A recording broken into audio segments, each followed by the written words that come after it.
There we go, Tim. Dude, I don't know what the hell's going on. I don't know why it won't pull up on my computer, but it can pull up on my phone.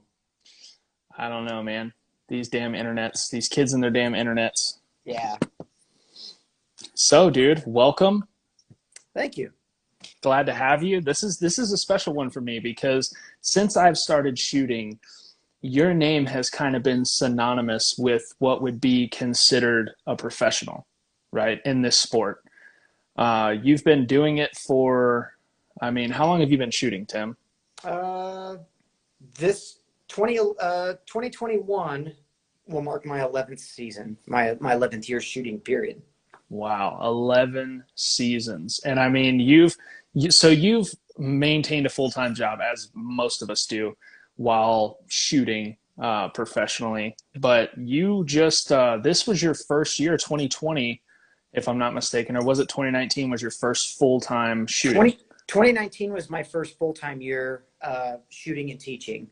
So yeah, I left, I had been, basically my whole working career has been as an automotive technician with a Honda dealership or different Honda dealerships.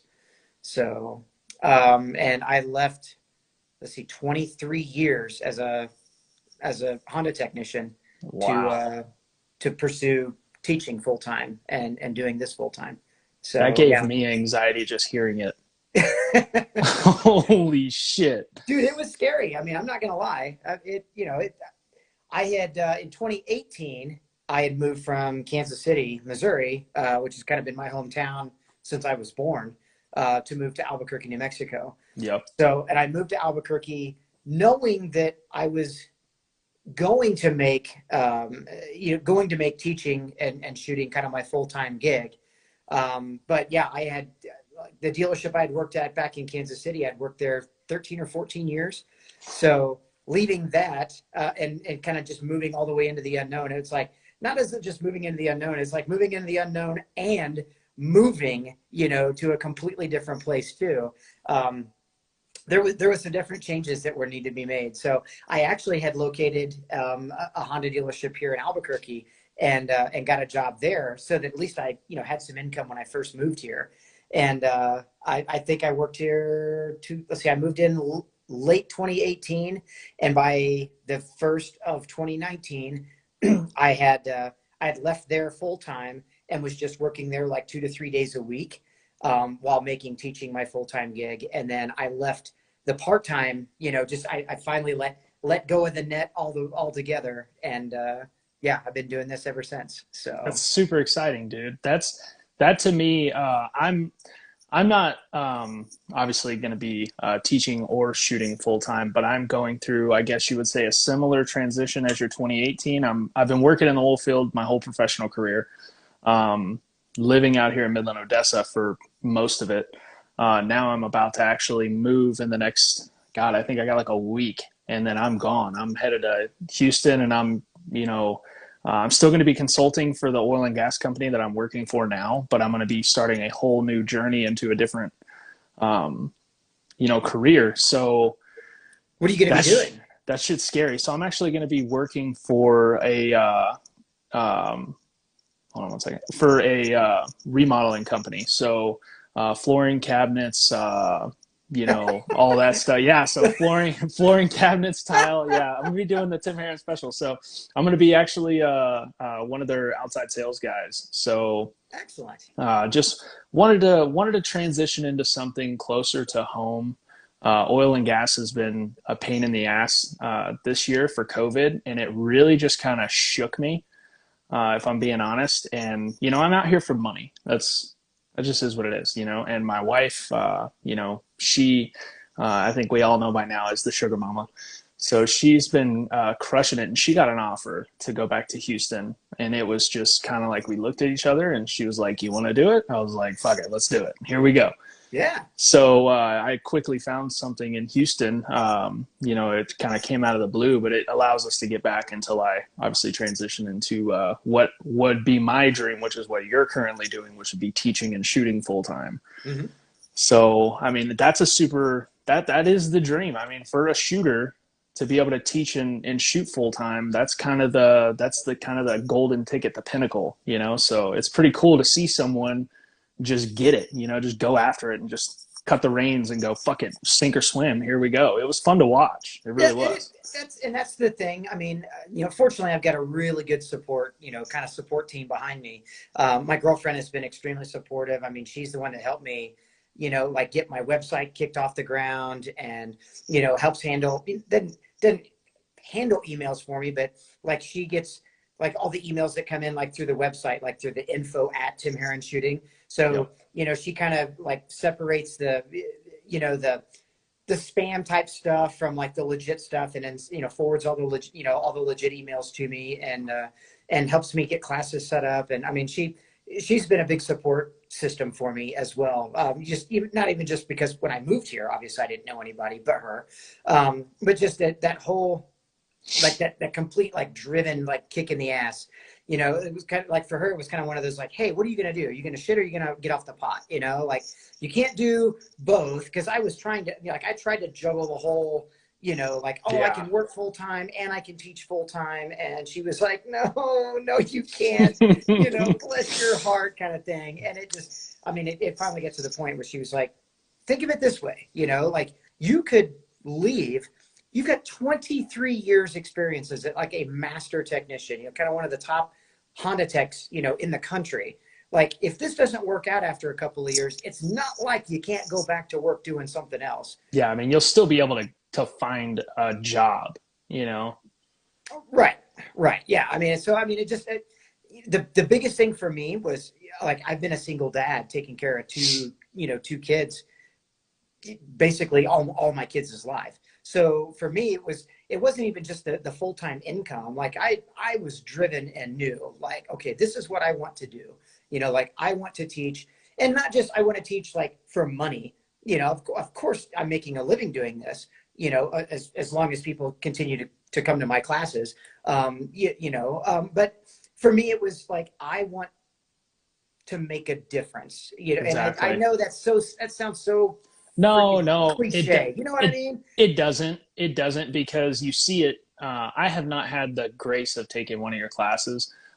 We're setting one up. Obviously, we've been talking about this. You know, I'm going to have you down in Houston once I get settled to teach a class, because I want to take your class. But yeah, you see it from everyone I talk to who's taking one of your classes, talks about how much you can kind of just see how much you enjoy teaching. I do. You know, and you can tell the difference between someone who does it for money and someone who does it because they enjoy it, right? And that's a huge distinction that I think if you're just there for the money, it kind of takes away from the experience, you know? It does. It does completely. I mean, like, you know, a lot of people, I think, you know, you fall into that trap of just doing a job for money.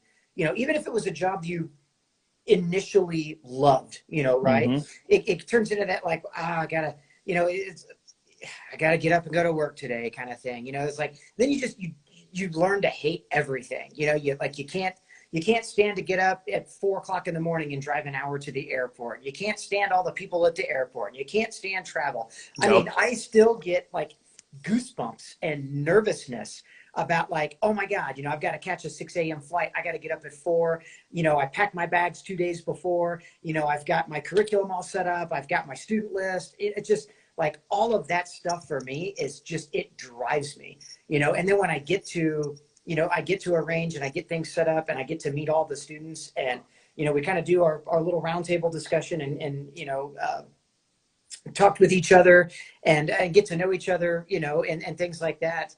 It's like, I don't know, I get almost as nervous as like, I'm sure a lot of students do, of going to a class and be like, yep, oh my God, you know, like this instructor's looking at me, and I'm like, oh my God, you know, I get to work with all these people, and that's just freaking cool to me.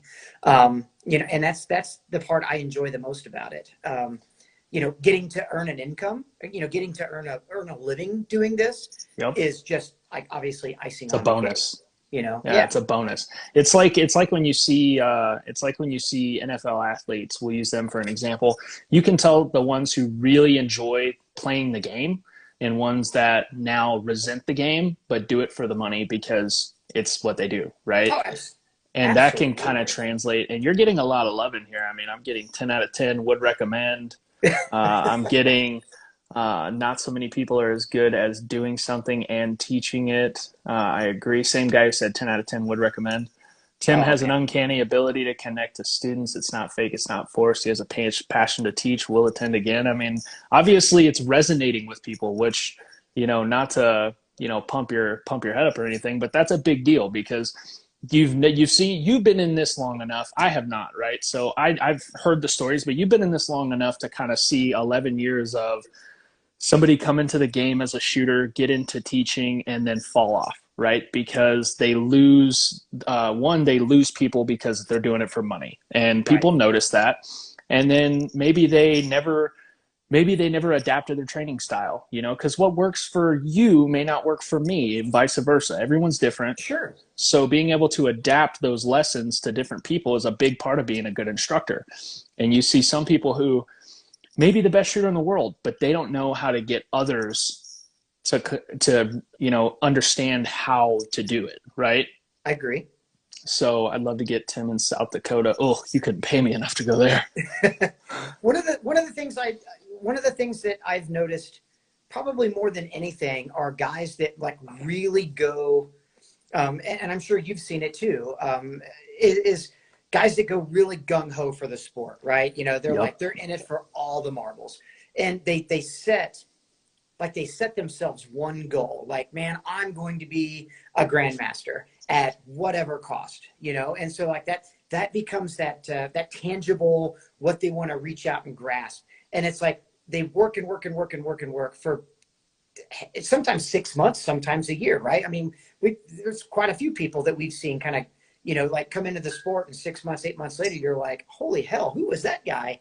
And all of a sudden, this dude's like winning matches, he's crushing competition, Yep. he's a GM, and then all of a sudden, it's like once they've attained whatever their initial goal was, they don't know what else to do. So they get bored or they get burned out Yeah. because they didn't know how. I don't want to say pace themselves, because I think everybody's pace is different. But yeah, they find that pace that is comfortable to get that goal. And as soon as they get that goal, they're like, well, I don't know what else to do with myself now. And then they quit, and they go off and do something completely different. I've seen it multiple times. Yeah. I've I seen it a saw couple it a times as lot well. in my old hobby that I used to do, which was race car driving. Yeah. Which I I used to wanted do a to lot talk of, about as well. That's I badass. did a lot of SCCA, like autocross and solo time trial stuff, which was super cool. And for me, like, I got burned out on it. I started kind of helping run a club here, back in Kansas City. I was president of one of the autocross chapters, and it was kind of like being a match director. So Tough job. take for instance Panda, Eric Steiner, Yep. right? So Steiner, up until just a few years ago, he was helping run the club at his range at Nampa, or not his range, but his local club His in home Nampa, range. Yeah. Idaho. Yeah. Right. And but he was match director. He was the one helping set up stages and doing just a ton of stuff. And to the point it was affecting his want or desire to shoot, because he was like, God, I can't focus on me. I've got to focus on all of this other stuff I have to do. Yeah. And I saw that coming a while back and was like, bro, I'm seeing the signs in you now. You're going to burn out, because I knew what that was. I know what it looks like because I had been there. And when I got burned out of racing, I mean, literally, I pulled the car in the garage, put a cover on it, and I was like, I'll see it again next year. And then next year came, and I picked up shooting just as a hobby, And like it once never came every back couple of out. weeks. Yeah. And then I started picking up shooting and just realized it was like, man, nobody else is reliant on me, which is great, for a starting journey into something. Absolutely. It was great to kind of have that pressure off, and then to be a student of something again. The next thing I know, it was like a year and a half later, the car was sitting on 4 flat tires. You know what I mean? It sat in the Yeah. garage, and I Yeah. was like, well, shit, now what do I do? Like, I still Sell don't it. even have any want or desire to drive the damn thing. So I kept it about 6 more months and ended up selling it. And I've taken up shooting ever since. But my shooting has taken such a drastic turn from how I approached autocross in a lot of respects, right? Because it was like, okay, I know what will effectively cause me to burn out. So I Yep. want to try to avoid that. I want to continue working on the stuff that I enjoy and learn from it. But, you know, like I get a lot of people like, how come you don't have your CRO or your RO credentials? And how come you don't come out to major matches in RO? And I'm like, no offense, and please don't take this the wrong way, but like, I hate to say it, but I kind of want to be a little selfish as a competitor, you know, for my Absolutely. first 4 or 5 years. And I was, you know, like to just enjoy it for me. I You agree know, with and that though. I yeah, agree with yeah, that. right. But at the same time, it was never one of those things where I didn't have it in my mind, like, okay, so 5 years from now, when I'm not, let's say, being able to compete at a high level, I'm just going to quit. I looked at it from a standpoint of like, obviously, I'm not getting any younger. Nobody is, right? Yeah. But that Unless you're JJ, then you age in reverse. no kidding, right? But that whole aspect kind of shifted for me. It was like, you know, I tell people like, when I can't compete at the level that I want to basically hold on to and compete in, then I definitely want to then turn my attention onto how can I give back to the sport that has given me so much, right? So how can I then be an RO at matches and CRO and a match director or a club director, things like that. You know, Yeah. I've got plans to continue on, but for me, the kind of the giving back was the aspect of getting to teach, right? And getting to share. I don't get to compete as many times. I think I was watching you and Chase's interview back and forth with each other the other night. And Mm-hmm. I think you guys were comparing each other's schedules. It was like, oh, I shot 21 major matches last year. And I think Chase had like 19 or 20. And, you know, you were talking about doing 20 or 20 some, you know, again this year. And I was like, holy shit, you know, like Yeah, man. We go my hard. biggest major match here, I think I was 17 or 18. And I was like, I don't think I can do that again. So like my happy medium is like 10 to 12. But now that I'm teaching full time, like I will be lucky if I get to shoot 5 to 6 major matches this year. And you know what? I wouldn't trade it for anything. No, Like yeah. getting I agree with getting the that though. opportunity to work with students every single weekend, like, and I've honestly, I've even had this conversation with Nils Jonathan. Mm-hmm.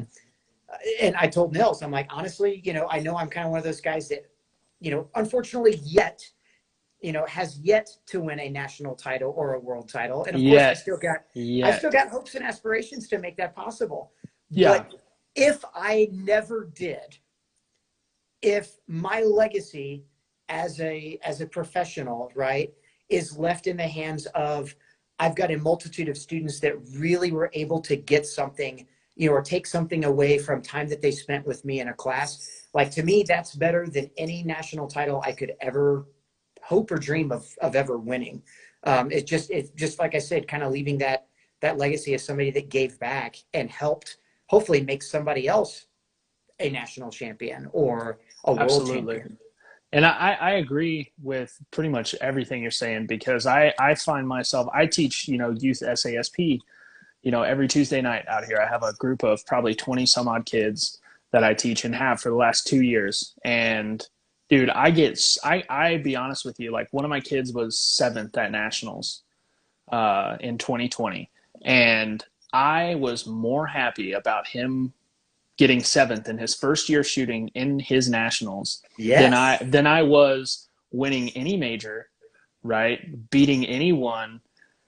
It was a feeling. I was like, dude, I need more of this, right? And that same kid actually just went and shot his first USPSA match last weekend. I couldn't make it because of an open house, and then he shot his second one this just past weekend, yesterday. Again, open houses, couldn't make it, but Chase was there and he got 10th and then ninth. Shot like 70% or so shooting carry optics. First time ever shooting USPSA. I've done 2 USPSA classes with him. Kid's gonna go far. It's But that's the best feeling in the world. dude, I'm telling you, I had his dad sending me updates. Like I was so pissed I couldn't be there. But dude, like it kind of, you know, I haven't ventured into teaching USPSA yet because I still have a lot of stuff that I would like to accomplish Mhm. before I take that on. And I'm fairly certain that I'm gonna follow that same kind of direction because I have been selfish. Like I'm not a certified RO. I don't I'm not a match director, whatever, because I've seen like Billy Dodson. I think you know Billy. I do. Billy is probably one of the most talented raw shooters who doesn't get enough time to himself, doesn't get enough time to train because he's constantly putting matches on out here. He's Yep. constantly taking care of everyone else's, questions, issues. He's putting on, and he does a great job. I mean, he does a steel challenge, USPSA, IDPA, like he does everything, right? And I watch him burn out. Like I see it, and I see it affect his want to shoot. And I'm like, man, I just don't want to go down that road yet. Maybe in 10 years, maybe in 20, I don't know, but I just don't want to do it. I agree. My contribution, I think I want to be is teaching. And like I said, I enjoy it. I honestly, I kind of, I don't know. I don't even want to say I hate or I'm loath to admit, but I will admit I actually enjoy the teaching and training aspect. I think even more now than the competing aspect. And I love to compete. Do not get me wrong. I love going to major matches, and Tim is so good he demonstrates left-handed. What's that? Kenny said Tim is so good he demonstrates left-handed.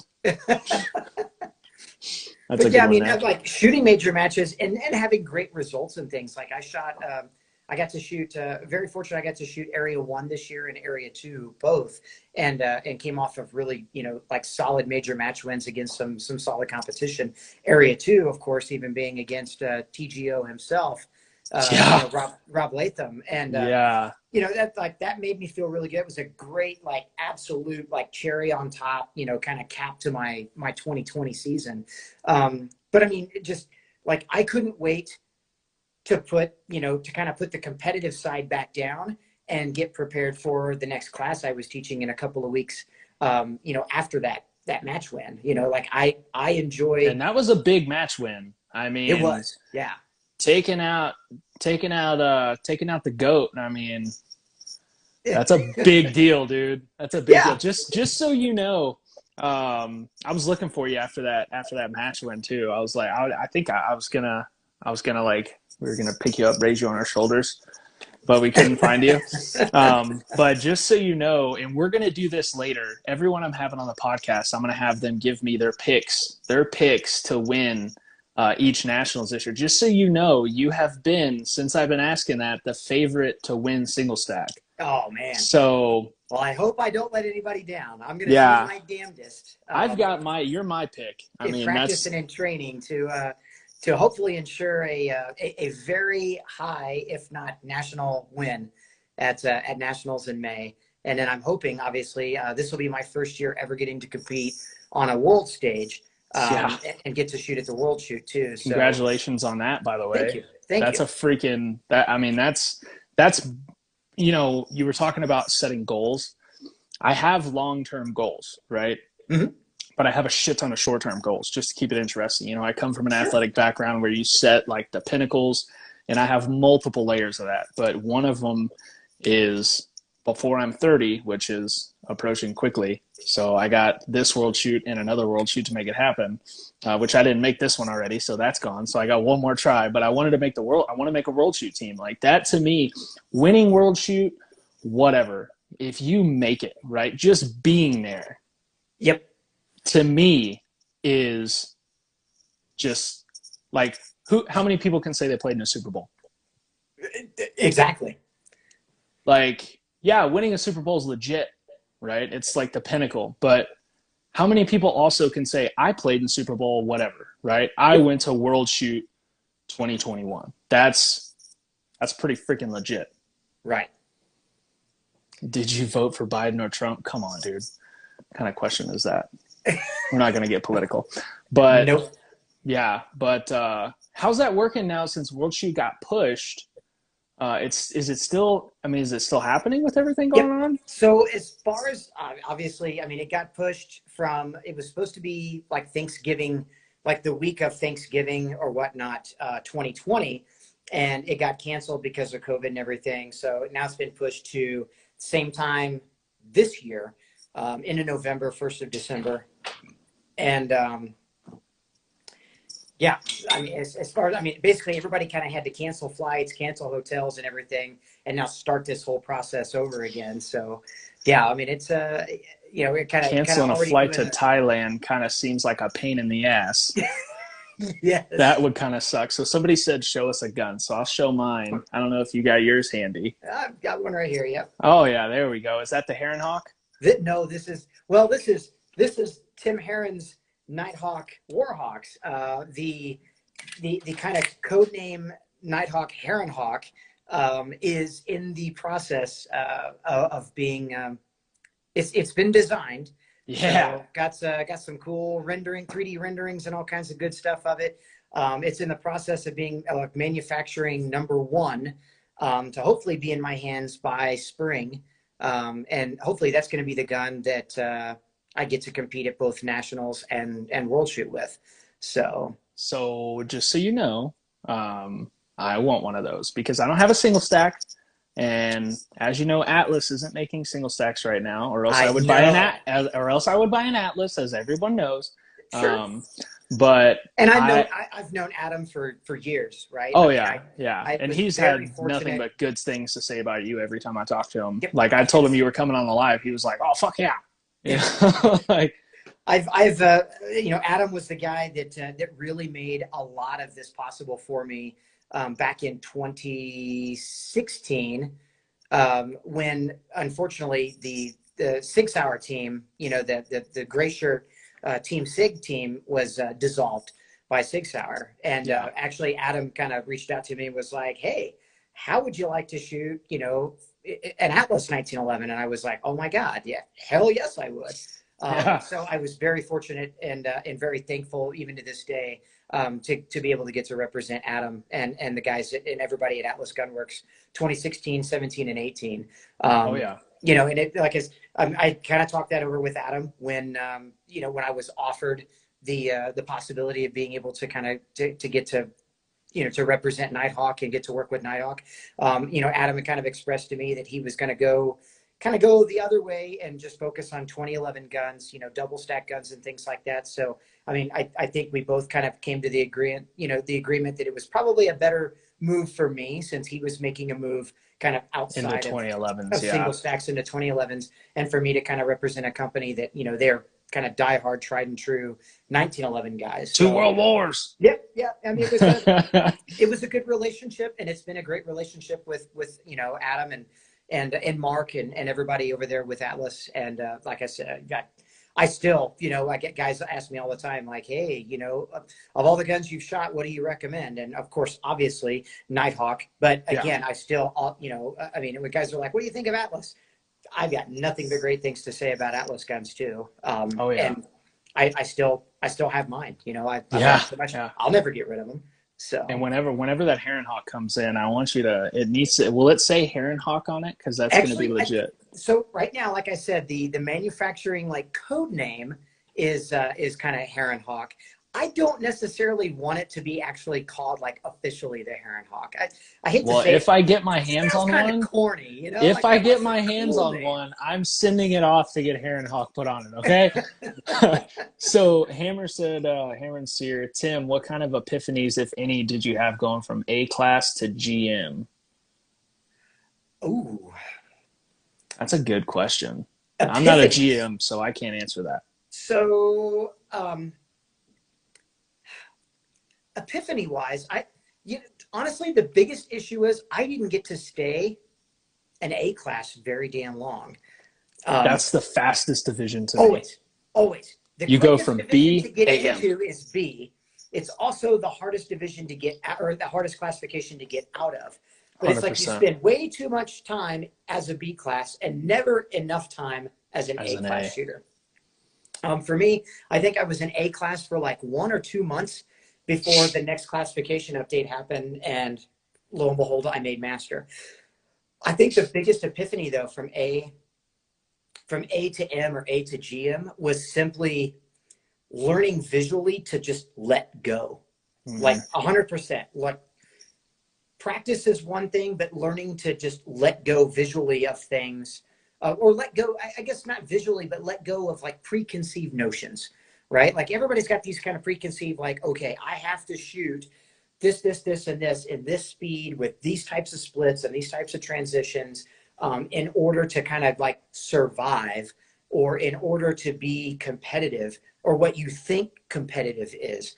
And it was like, honestly, just letting go of that notion that like, okay, this is what I have to do, and just seeing what am I capable of, and then learning and understanding like, oh my God, like my capability is such a higher level than what my perception was, right? And then letting go of that perception to just achieve or define that reality, and then just learning, okay, once I found that reality, now visually, how much of it can I see to where I start to understand what's going on? I hate to say it, it kind of sounds like one of those like Brian Enos, kind of Zen moment kind of things. But I mean, that's But honestly, it kind of is. That was the big epiphany for me, was just like, oh my God, like I have still been like self-doubt. I had still been kind of holding myself back because visually things didn't make sense to me the way I had somehow, again, perceived that things should make sense. And it was just letting go of all that stuff to just see what was out there, just what am I capable of if I just do, I don't think about it. I don't overthink. I don't overanalyze. Like I just do it. And Shoot then after the fact, instinctually. okay, now try to collect my thoughts and figure out how to replicate that. Kind of go into like an instinctual shooting mode is what I kind of call it. Yeah, like because I find myself letting the subconscious be the subconscious, right? Exactly. It just becomes subconscious competence. Exactly, and I think when you look at every high level athlete, right, kind of no matter what the sport, with the exception of a few, but I think there's a certain there's a certain level you get to where you're acting more subconsciously than you are consciously. Absolutely. Like I find myself shooting my best matches and my best stages when I'm almost going into this kind of, I don't want to say kind of outside experience, but like kind of just locking your eyes down, rolling your brain back and getting after it, right? Like you're the internal observer, basically. Exactly. It's kind of how I kind of explain that to people. It's one thing. It's like, well, think like driving a car, right? You just get in a super car, instinctual. You just do it. But can you remember when you first got your driver's license and how nervous you were the first time? You were like, oh my God, I am in control of this thing and responsible for not only my life, but the lives of everybody around me. Like you almost drive so conscious about everything that you're nervous, right? And and it just, as you get more comfortable, it becomes more subconscious. To now, I mean, how often have you driven to work or driven to the store and literally you pull in the parking lot and almost like, ugh, how the hell did I get here? Right? Exactly. I do that a lot, dude. Yeah. Especially on long drives. Like I drive to a lot of these major matches that are 12, 14 hours away, and I don't want to say black out, but you kind of hit this period of like, oh shit, I don't remember what happened the last 3 hours. You know what I mean? Like, right. You just kind of go into a zone. And I use that analogy a lot when I'm talking to people. You've probably heard me say it. Like I compare that to like a Formula One driver. Like a 16-year-old first getting in the car, going 80 miles an hour feels dangerous. Yep. How does a Formula One driver get to be able to do the crazy shit they do, right? They drive at that speed so much and push it so hard that eventually 170 miles an hour, 190 miles an hour feels slow, right? They're making micro decisions in milliseconds that would take normal people seconds to process. Yep. And when you compare that, even like if we go kind of full circle and back into shooting, right? It's generally a person's first taste of that is the very first time they ever shoot, even just a drill or an exercise in practice, where they just went through the motions, right? They weren't, they didn't have an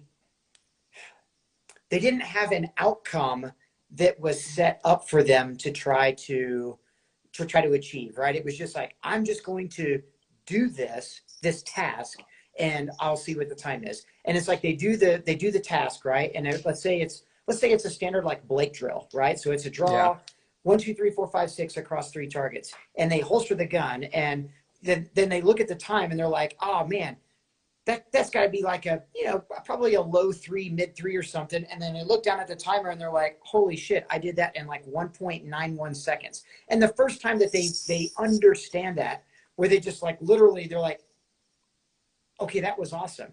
There was no goal, there was no tangible notions. It was just execution, right? And that's that initial little feeling of like being in the zone, or what is truly considered subconscious competence. And then it's like those that have done that once, then they do it again, right? And it's like a heroin addict, right? Like it really is. They literally get that first hit and they're like, oh my God, and it's never the same ever, and they try to chase that all the time. That's what guys at the absolute top are trying to do all the time, right? They're trying to just get that feeling of matching the very first time that ever happened to them, Yeah. I mean, I agree with that. Like I spend a lot of time refining skills, but I started this journey what I would consider late, right?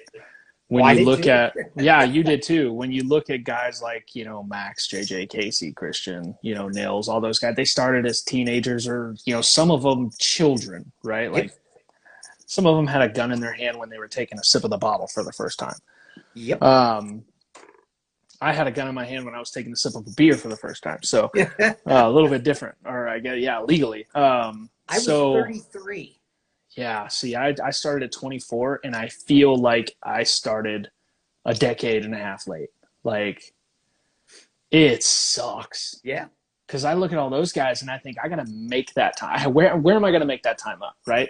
So I spent a shit ton, and I still spend a lot of time finding failure, right? Like pushing till the wheels fall off. What I consider in my shooting, finding that next gear of shooting, right? You got to red line a gear and slam into a new gear before you can find it, right? Right. So I spent a lot of time finding those new gears and shooting. And, you have, I've had a lot of those moments where you're just like, oh shit, that just happened. Now you're like, okay, how did I do it? How do I replicate it? And how do I understand it? And that, to me, like, I love seeing that on someone's face. I love that. Like I've had teaching these kids, like when they shoot their first sub 1.4 go fast, they're just like, they kind of turn around and they're like, did you see that? And I'm like, oh yeah. They're like, holy crap. Like, let me see the timer. They're like looking for splits and first shots and stuff. Mm-hmm. And they're finding out how they did it. And you can see in their head, they're just going, oh my God. Right. Absolutely. I love that. It gives me just, Jesus Christ. It's like, it's like a heroin addict. It's finding it yourself and then giving that to someone, to me, is of equal, like, oh. And it's one thing to give it to somebody, right? But it's another thing to be able to convey every step of the way to somebody, right? So, and being able to break down all of those, the little nuances, it's one thing to be like, okay, well, you just need to draw the gun sub 1 second, and you need to have, 0.20 splits, and presto changeo, that'll happen, but it's another thing to be like, if somebody is stuck at like not being able to split or not be able to shoot the gun very fast, just statically, and a lot of times, again, it's this preconceived notions. They're like, well, I can't see the sights if I try to shoot that fast. So their vision is holding them back, right? And so you as an educator needs to be able to look at that and be like, oh, well, let's either get closer to the target or take a target out of the way completely, and just get you to understand what physically pressing the trigger faster just looks and feels like, right? What are you able to perceive? then we'll kind of steer the vision back into it, to get the aiming and things back on board. It's guys that are trying to break a 1 second draw, or guys trying to break a sub 2 second bill drill or anything, right? I mean, you can throw any goal, any little tangible goal out there that somebody wants to break. And a lot of times it's like the only reason they physically can't do it is because they just haven't realized that they can. Like as you stand right now, even never picking up a gun before, most people, if they hadn't never picked up a gun before that might be listening or watching this, within 20 minutes, physically, they could go through the motions to achieve what guys like you and I are doing, and obviously seeing it and understanding everything. But if we can get them to just achieve it, like that is the biggest, that's the biggest like crusher of roadblocks, is to get somebody out of that, like, again, out of those notions that, well, I didn't see it, so therefore I can't replicate it, or I'm not going to do this because of some other weird thought or, mental block they have, and just getting them out of their own way, but also being able to convey that information to them. Like, hey, this is why you're not able to do this. And this is how we get you to do this. And then from here, once we get you to do it, now we can start to kind of sprinkle these other things in and allow you to then achieve it realistically and be able to see it every step of the way and understand how you got there. And that's the biggest thing. And I think a lot of people, like maybe even to this day, even as an A class or a master, maybe don't know how they got there. They just kind of got there by kind of accident or happenstance. So they don't even know how to articulate to themselves what happened to get them to that level. But I think that once they consciously can understand how they got it, then it's just a matter of, now can you articulate it to other people? And I think that's the difference between somebody that can do versus somebody that can do and teach. Teach. Yeah. Because there's a big difference. I agree. Like there's guys who just can plain fucking shoot. Mm-hmm. I mean, and it's not just shooting. I mean, it's every sport. There's guys that can just plain do it, right? But they don't quite know how. I mean, I bet you there's dudes, in professional sports that are just beast, right? Mm-hmm. Who maybe don't 100% understand why, right? They understand the work, they understand how they got there, but they don't know the difference between them and somebody coming up, right? And yep. I've seen that a couple times. I've shot with guys who are monsters, and I've asked them questions on a stage like, hey, why did you do this? Or, how did you do this? And they just kind of, I just did it. Right. Or you ask them specifically about some particular skill, like, how did you build that better? And they're like, I don't know, I dry fired a lot and I went to the range and shot a lot, right? And that always ends up being the blanket answer. Exactly. Like, okay, but what the hell are you working on specifically? And again, maybe they don't know. Because they did it, right? They got to a point where they did it, and then they're like, okay, cool, I can do it. Okay, great. But do you understand what it took you to do that, right? So I compare this, and I am not a martial artist other than with a pistol, kind of, so to speak. And I think pistol craft is a lot like a martial art, right? It really is. But there's a lot of friends I know that are like in Brazilian jiu-jitsu is kind of the big thing. I can remember taking Taekwondo as a kid, though, and thinking like, right, the tangible thing about being like a kid in Taekwondo, like how many 10, 12-year-old kids did you know that like after a year and a half to 2 years of Taekwondo were black belts, right? Yeah. And that was the goal, though. It was like, you joined Taekwondo, your parents shell out a ton of money for you to go to Taekwondo 2 or 3 times a week, and presto changeo, in 2 years' time or a year and a half time, you're a black belt. But you don't know why you're a black belt. You don't know how you became a black belt. You're a black belt, right? Yeah. Whereas like in Brazilian jiu-jitsu, and I mean, there's a lot of gyms out there that, I mean, a dude will be a white belt for like 2 or 3 years before he becomes a blue belt. And then he's a blue belt for 5 or 6 years. But I mean, and the thing is like the guy that owns the gym, right? Or the black belt, the resident instructor or teacher wants to ensure that every facet of every move that you are to, incorporate, and not just know it, but know when to incorporate it, when not to, how to execute it from every conceivable, position, right? Yep. Before then moving on to the next technique, and then being able to blend all those techniques together. I mean, there's guys that are blue belts or purple belts in BJJ that are like, well, I've been practicing Brazilian Jiu-Jitsu for 12 years now, and somebody else would look at that and be like, Jesus, you're just a purple belt. And it's like, dude, you even realize what it took to get to purple belt status. Yeah, there's another level there, dude. Right. And I think pistol craft, especially in practical shooting, is a lot the same way. There's certain guys that want just the classification, and they'll do anything and everything they can. And I hate to use the term game, but like to game the classifiers or to game the classification system just to earn that belt, right? Yeah. And then there's other guys that are like, damn the classification system. I want to learn how to operate this to the best of my ability, regardless of classification. And I will tell you, I've been on both sides of that fence.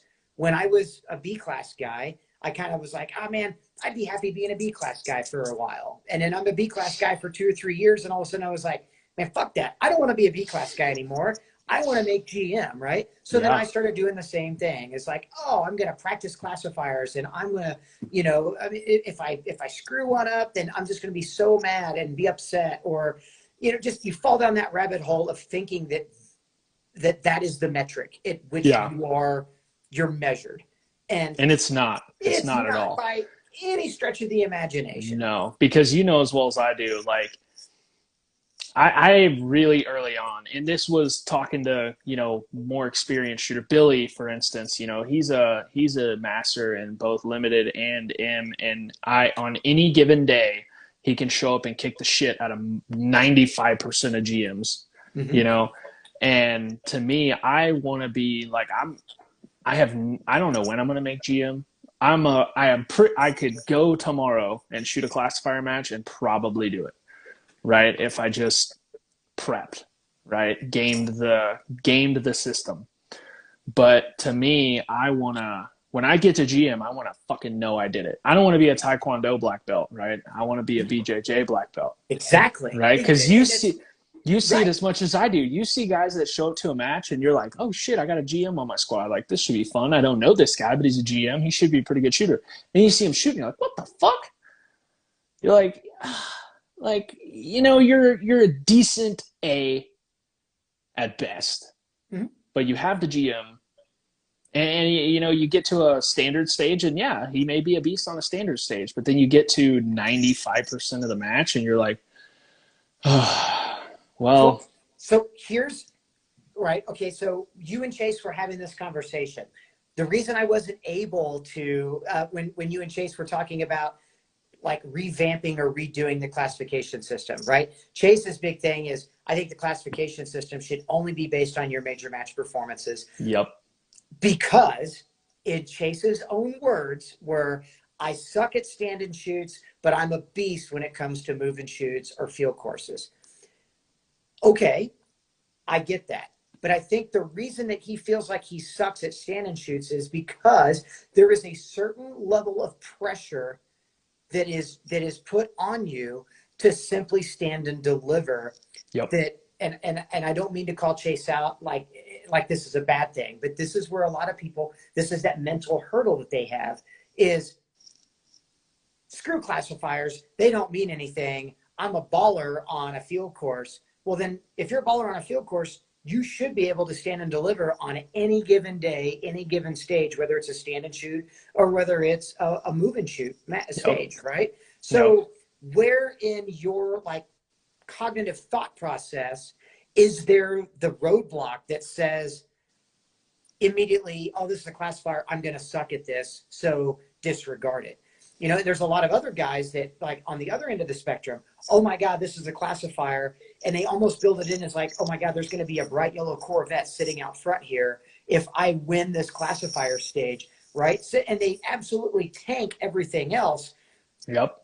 But then they go up to they stand up to the classifier stage and kill it. They either kill it or they tank it again because of that pressure that they put on themselves. Yeah. And I think honestly, for what it took me to finally realize is that the minute I stop approaching classifier stages as anything but it's Another just stage. another stage, right? It's a 8-round, 6-round, 12-round short course. That's all it is. Treat it as such. The moment you respect it as what it actually is, dude, I couldn't tell you I hate to say this, and I'm not trying to say this to sound better than anybody or anything like that, or sound kind of crass, but the minute I let go of, again, those kind of the preconceived notions of what I had it in my mind, that pressure I had built up to what a classifier stage was, and I just shot it like it was no different than any other 10, 12 round short course, I don't think I've had below a 97 or 98% classifier in a couple years now. Yeah, I mean that's that mental block though, right? You don't put that pressure on yourself. And it's honestly, the same with a match. I think in Chase's, I think kind of in defense of Chase, I think that's what is hurting him, is that he's got it built up in his mind that the classifier is either something he shouldn't care about because classifiers be damned, or it's something he overly cares about, so he builds too much pressure on himself and he can't just stand and deliver. I think both. A true legit I think it's both. Can do both. I think it's both, because I shoot with him a lot. I mean, he's my he's kind of my travel buddy, you know. We shoot every match together, and we shoot a lot of locals together. And I like this year I shot, God, I think one local, maybe. Like I focused mainly in most of 2019 as well. Like I stopped going to locals, and like I found that I get way more out of a practice day than I do a local. And absolutely. I see all my buddies, like a lot of people go to the locals to see their buddies. I see all my buddies every week anyway, you know, like we hang out outside of that. So, but when I do go, you know, he kind of like, I will watch him just straight up murk everybody on stages. I mean, he is a monster shooter, you know. He has some you know, he's either a hero or a zero on a lot of stuff, you know. He'll just burn a stage to the ground and you're like, "Oh shit." Like there it is. And then he'll tank a stage doing something stupid, you know. Which he's figuring that out. He's developing into, you know, what I would consider he's going to be a dangerous shooter. But he gets to a classifier and you can kind of see it in his face. He'll look at you and go, "Here we go," and just that's right. That's the wrong attitude to have. Yeah, it really is. Classifiers are dumb, but Tim is right. It's not a matter of playing it safe, right? I mean, and generally when you tell somebody, "Dude, that's the wrong attitude to have. Do not hero or zero it." You know, you just need to approach it just like you would any other short course, right? You have to kind of play the mathematics game, right? If it's a short course, obviously speed, you know, is kind of speed ends up kind of taking the priority. Yeah. But nobody is going to win a match on a classifier stage. Nope. Just like nobody's going to win a nationals on the short course. But they'll lose it. You goddamn right. They will lose it every single time on a short course or on a standards course if they're trying to just burn it down instead of just playing the game and playing that stage the way it's meant to be played. Yeah. And I try to tell people that all the time. You know, they're just like, "Oh, you know, it's the little short course. It's the classifier stage." Really? How many locals did you ever shoot where you tried to do the hero or zero thing on the classifier stage and it cost you even your local match? I can count on both fingers and all my fingers and toes how many times that I let that exact mindset burn me. Yep. Where like I would have been high overall at a local match, and high overall shooting a skinny gun, right? Yeah, it's not like if I high overall a match with an open gun, it's like, right? You know, who gives a shit? But high overall with the single stack gun, especially with like the crew that I rolled with a lot in Kansas City, guys like Jared Fox and Matt Hopkins, right?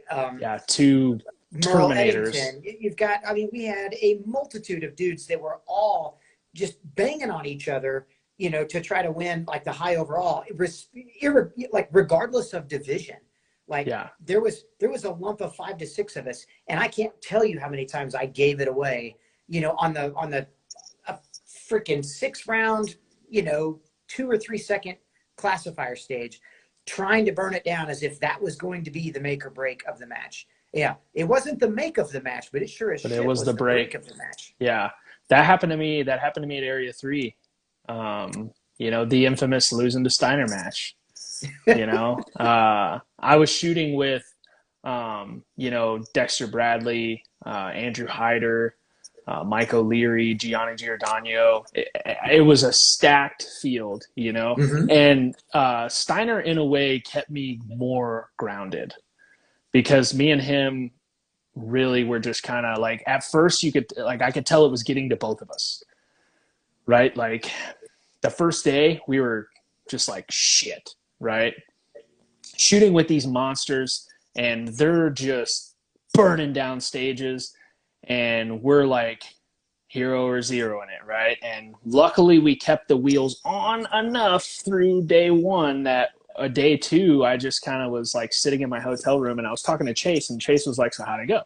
Because he was shooting with Shane. He wanted to shoot with Shane Coley. And I was like, man, I'm playing their game is what I'm doing. I'm playing their game and it's getting to me. Right. And he was like, don't do it. Then I was like, well, I wish it was that easy. So then I go day two, and I think I even said to Steiner, I said, I'm going to shoot my match today. And he goes, that seems like a good idea. I think I'll do that too, or some shit like that. And, we had a better day too, but, I think it would have been a lot worse had I not realized, like, I don't have to win every stage. I don't even have to be top, I don't even have to 95% every stage. Right. I can 85 to 95% every single stage, and I can win this match. Yep. Right? Or I can be damn close. Unfortunately, I had some 60s and 70s in there on the first day that, but my second day was solid, right? Came back swinging, and that was kind of the epiphany match for me where I was like, son of a bitch. And then I went and pulled up Nationals 2018 and 2019 and was like, hey, let's look at the top, what they did.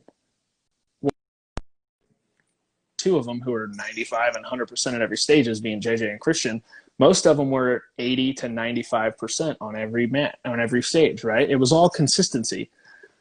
And that to me was like the snap in my head where I stopped caring, right? I stopped looking at something and going, I got a hero or zero this. I'm just going to shoot. I'm just going to shoot my match, shoot my stage, how I need to shoot it, and see what happens.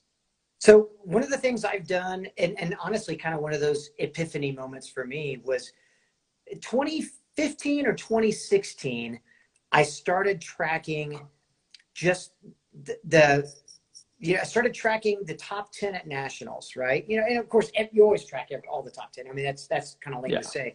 But what I was doing, I would go starting with 10th place, right? Like overall, 10th overall at nationals, like, and look at the top 10.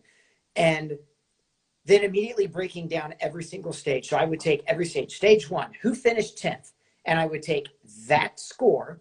And then stage 2, who finished 10th? So I would take the 10th place score for every single stage, all the way through a 14, 20, 22, 25 stage match or whatever, and tally all of those individual scores together to see if you were 10th or better on every single stage at nationals, meaning if you just shot consistent all the way through your nationals, where would that place you? And the funny thing is like at single stack nationals, and it doesn't matter. You could do this with open, you could do this with limited, you could do this with production. It's kind of a across the board type deal. But with single stack nationals, the thing that really stood out to me, like that aha moment, was that the person that finished 8th, like theoretically, if you were 8th place on every single stage, and at single stack nationals, like in 2015, 2016, 2017, those were all still shot at like Barrie, Illinois, right? So it was a 14-stage national match. And the 14 stages, if you finished 8th on every single stage, no better, no worse, you finished 8th, that was enough to win the national championship by like 32 match points. Holy shit. And that's not a crazy, for 14 stages, that's not a crazy ask. Nope.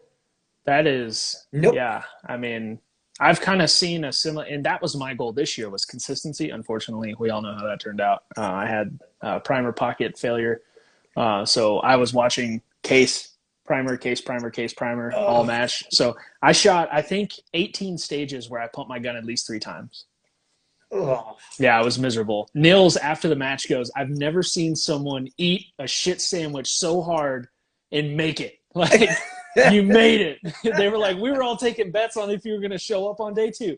All right, is he going to be here day 3?" I'm like, "No, I'm here, bitch. I'm not leaving."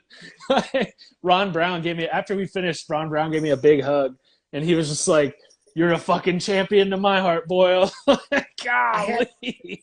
I've had a match like that. I'm Yeah. sure. Yeah, I'm sure you've maybe heard of the infamous hammer crimp of bullets that I had to do on every cartridge. 236 rounds No, I did at not hear this. at Double Tap Championships back in 2015 or 2016. Shout out Robert Porter, puts on a badass match. Yeah, definitely.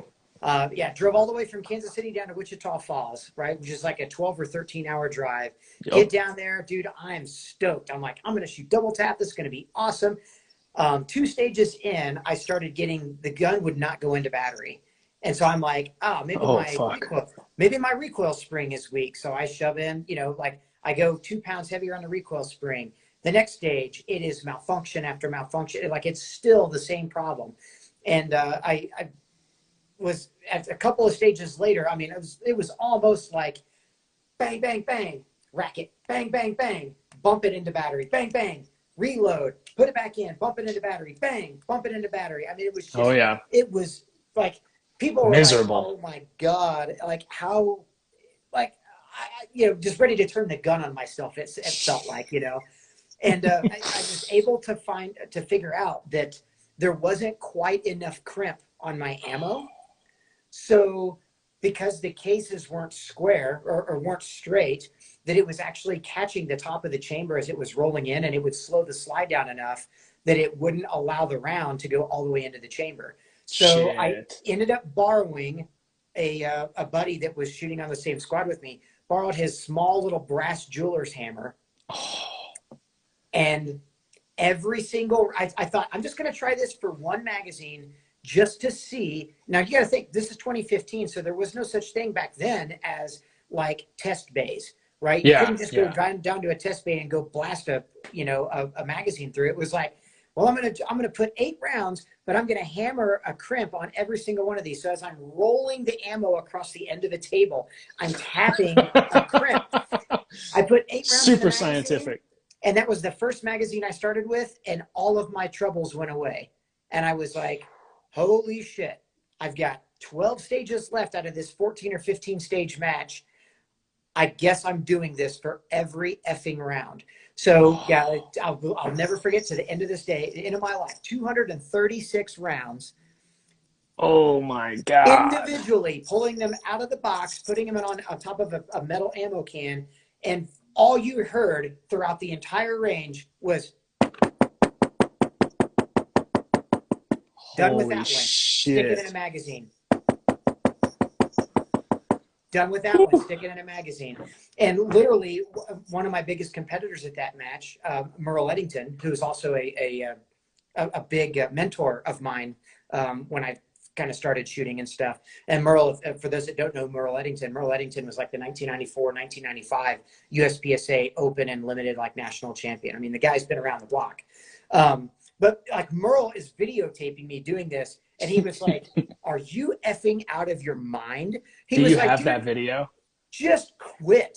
Like, go into the hotel and get shit-faced. Like, it is not worth this damn match to do that." And I just remember looking up at him. I'm like, "Nope, I'm here to shoot. I'm going to shoot." And lo and behold, I won that match. Fuck I yeah. beat Merle. I won that match doing that for every round that I had in Now the you know gun. why that's why he wanted you to go home.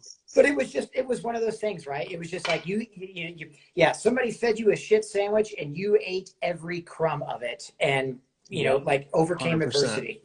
And Yeah. it happened, and now granted, that happened and I won, and I'm so glad I won. That's one of my most proud trophies I will ever like. Is that centered up? I Centered up will on the never wall? not display that trophy because it means that much to me. But I will, Oh yeah. to this day, if that ever happened again, no, I'll probably go back to the hotel and get absolutely hammered and wait for everybody else to come Been back. there, done that. Yeah. Yeah, it's like Been there, done that. Got the T-shirt. Don't got the want another one T-shirt. type deal. I don't. Yeah, Yeah. exactly. Yeah. If it But wasn't, if that happened to me at a local or like a section match, I probably would have. A section match is kind of short though, but an area match or a nationals, man, that I was a lot of money to go to those, right, all the way in Florida, and my wife, brought my mother-in-law, they were at Disney World, they were doing their thing. So like, I'm 10 grand deep in this damn thing. Like I'm not going home, I don't give a shit if I got to literally throw the bullets at I'm fucking staying. that's right. Yeah, Right. I was there 3,000 years ago. I saw it, Cody Jackson. I Do remember you? Cody. I think Cody was also one of those guys that was, because you've been to Double Tap before, right? Oh The yeah, Double Tap you're kind ramp. of on top of each other the whole Right. way. All the bays are, on opposite sides, a lot kind of like Frostproof. But then he's Yes. got the main row that's got like the overhead, Mm-hmm. with like the kind of the shelter and the benches and stuff like that. That's kind of right down the center. So I mean, it was like literally every stage. I'm like, I've come off the stage and I'm like, okay. Most guys are cleaning and reloading their magazines, and I'm back over there with the damn hammer and every individual cartridge. Yep, Oh. tapping, tapping, tapping. I mean, guys were coming off other stages like, what in the hell is going on down there? Oh, I would have pissed my pants in laughter. Oh, dude, everybody was laughing. Please tell Everybody me. was laughing. Please tell me you have this video somewhere. I think I actually do have this video. If Someplace. you have the video, you have to send it to me or post it after this. Post it and tag me in it so I can share it across the If I globe. don't have the video, I do know for a fact I have a couple of still photos of me with the damn hammer doing that, and like, Oh man, yeah. we gotta get some. We gotta get some either photo or video of this on the interwebs ASAP because that is amazing. That is amazing. Yep. What's the deal with A3? Man, did you shoot A3 this year? I don't think you I did, did right? not. Okay, No, you've shot A3 though before, right? Oh yeah. Well, me being from Missouri originally, That's what I Area 3 figured. was my area match. Yeah. I quit going to Area 3. Was it after the dildo stage? On purpose, after the pool noodle stage. That was that same. What burned me on it was there were a couple of not so left-handed friendly stages. One of which had with your offhand, with your support hand, you had to hold a rope and you had to pull a rope as you stepped into the shooting area. And when you pulled this rope, it actually pulled this wall up out of the way that was on rollers to pull this wall out of the way so you could shoot strong hand only on like a couple of targets. And then once you let go of the rope and you could shoot some other things, and then you had to go and grab another rope and pull it to shoot other targets. So you had to do it all weak hand. I did it strong hand, but the problem is, and I mean no disrespect at all to the match director, Sherwin Greenfield, but Sherwin is like 6'2", 6'3" if he's an inch short, right? Yeah. And is a right-handed open shooter. Well, all the stage props and everything were set to a guy that's got this immense freaking reach, right? So for him to be able to hold the rope and just step in, he could pull the rope and pull his arm about like to here and be able to shoot everything. As a left-handed shooter that is, of course, very short stature like myself, I'm 5'5", I'm holding this rope across my body and had to step in, and the rope stopped right here. So I have to draw under my arm and shoot the target from just this absolutely asinine position to make it, just to shoot the stage. I get done shooting that stage, and Sherwin is right there. And he's like, so, Tim, like, what do you think of the stages this year? And, of course, after the shit show of that stage I just had. Let me fucking tell you. I very unprofessionally of me, I let him have it. I'm like, you know what, Sherwin? I'll never be back. This has been my home area match. I'm from Missouri in Area 3. I won't come back because this is an absolute clown show. And he was like, okay, turn around and just walked off. And I made myself the promise. So I'm like, nope, not going to shoot Area 3 anymore. The next year, Illinois sectional was on the same weekend as Area 3. And I chose to go to a level 2 state sectional match that the stages were abso-fucking-lutely awesome, and skipped out on Area 3. And I've skipped out on Area 3 every year since then. Cody Axon said hashtag fuck lefties, sincerely Area 3. Yeah, I mean, I'm excited for Matt to take over. Because that's official, right? That's not like a rumor. Matt's taking over. Well, yes. So Matt, you're in here. Are you taking over Area 3 or not? As far as what I know, Matt is filling out the petition or whatever to basically just replace Sherwin, as Sherwin is chosen on his own he's ready to step down and kind of retire. So, yeah. And I think Matt is kind of going to be, not yet. Still need to be voted in. But everyone vote for Matt. I absolutely, if I could, if I were back in Area 3 again, Matt fucking Hopkins. I would vote for Matt in an absolute heartbeat. And I'm really glad to see Matt taking the reins on this, and I know he's going to make Area 3 an absolute force to be reckoned with as an area within USPSA. I'm excited to see it. Matt, just use Dominion as your voting source. You'll win, hands down. So voting happens in July 2021. Matt, if you're listening, does that mean if you are voted in as Area 3, who's still going to be the Area 3 match director for that match? Will it be Sherwin for one more year? Sherwin is this year. Okay. And to my knowledge, I don't know. So here's the thing, Tim. Here's the thing, Tim. I'm hearing, and I don't know if this is confirmed, Tater Tot just said it, that A3 this year is going to be the 12 most hated stages to send Sherwin off. Yep, I'm out. Come on, man. I'm going, right? Because I got 2019 and 2020 A3. 2019 A3 was, I told myself, fuck no, I'm not coming back. I'm not doing it, right? Because one year was enough for me. I shot it and I was like, this was a who can survive all these bullshit gimmicks match rather than a shooting match, right?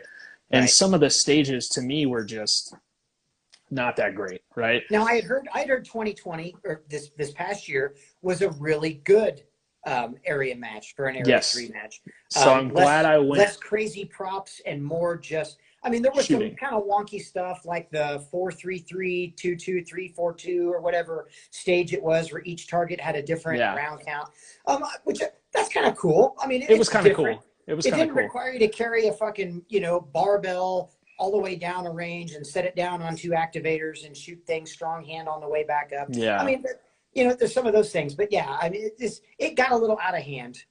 2020. I've always shot single stack at that match, right? So everybody hates that match because it's 32 rounds after 32 rounds. Like it's 14 all stages, 32 round 32 stages. round field courses. And I loved that, right? I mean, just like it's an awesome concept. Right? Stagecraft to do that with a single stack gun, like take some gusto, right? Yes, and it does. I like that. I just didn't like that the props make it extremely hard for a guy that has to do reloads every 8 rounds when you're trying to hang on to other things or do other, like you've got to completely, like you said, kind of put shooting off to the side to handle some other antics that need to be handled. And I didn't like. Oh, did we lose Tim? Tim, where'd you go? Can you hear me? Oh, yeah, I can hear you now. Okay, sorry. So, but yeah, I mean, I would like to see Area 3 turn into a legit area match. I'm kind of hoping. So let me go back. 2020. The only reason I went this just past season was because Chase was going. Mm-hmm. He was like, dude, I'm already signed up. I'm already going. Like, just I don't want to go by myself. You've been there. You know the turf, right? And then I found out Steiner, Hyder, Dexter, Gianni, all of them were going, and they were like, dude, we got room in our – yeah, they were like, we got room in the squad. Like, come on. I'm like, all right, fuck, I'll go. Right. I'm glad I went because, yes, there were a couple stages that were just back to the old style of Area 3, like the one where you got to stand on a 2x4 and Yeah, shoot. yeah, and yeah, it's And if you're 5'5", you don't have to shoot through a window this big, right? But if you're 6 foot and you're standing on top of a 2x4, you got to shoot through a window this big, and you got to transition all the way over here and all the way over here, right? So you're literally leaning on this 2x4 one-handed and one leg, or one-footed. And and then there was the Cannonball Stage, which I thought the Cannonball Stage was kind of cool, but it showed we all shot a little bit, ran to the front, put the cannonball down. Edens held the cannonball, shot the whole stage strong hand, and still like 95% it. So it kind of was cool to see the difference. Aaron Edens was in that squad too. I don't know how I forgot that monster. Dude, yeah, there's Beast. another beyond up and comer. Like Aaron is that dude that like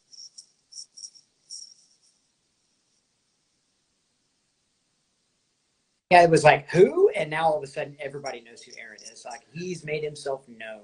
Me and Aaron Edens shot our first nationals together in 2018. I had been shooting for like minutes, and he had been shooting for like months, maybe. Right. And we shot our first nationals together, and I actually was there that nationals. His dad actually had his gun go off in his holster and almost shoot himself in the foot. But yeah, to shoot our first nationals together and to watch him just take this step where you're just like, oh shit, right?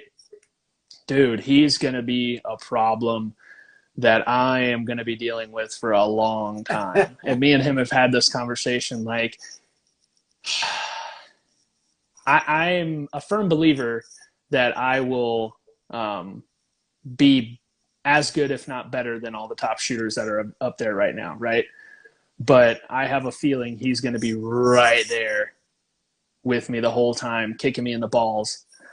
Fuck that 2x4. The joy to shoot with Aaron at Area 8 last year, in 2020, and I mean, like I said, I'd heard of him and kind of knew him like through Instagram and things like that, but I mean, honestly, it was, and I'm pretty good friends with Christian Seiler. Christian was also on that squad. Yep. And Christian was the guy that nudged me, and he was like, watch my boy Aaron here. And I was like, your boy Aaron, and then Aaron lays down this smoking time on the stage. And I was like, holy hell.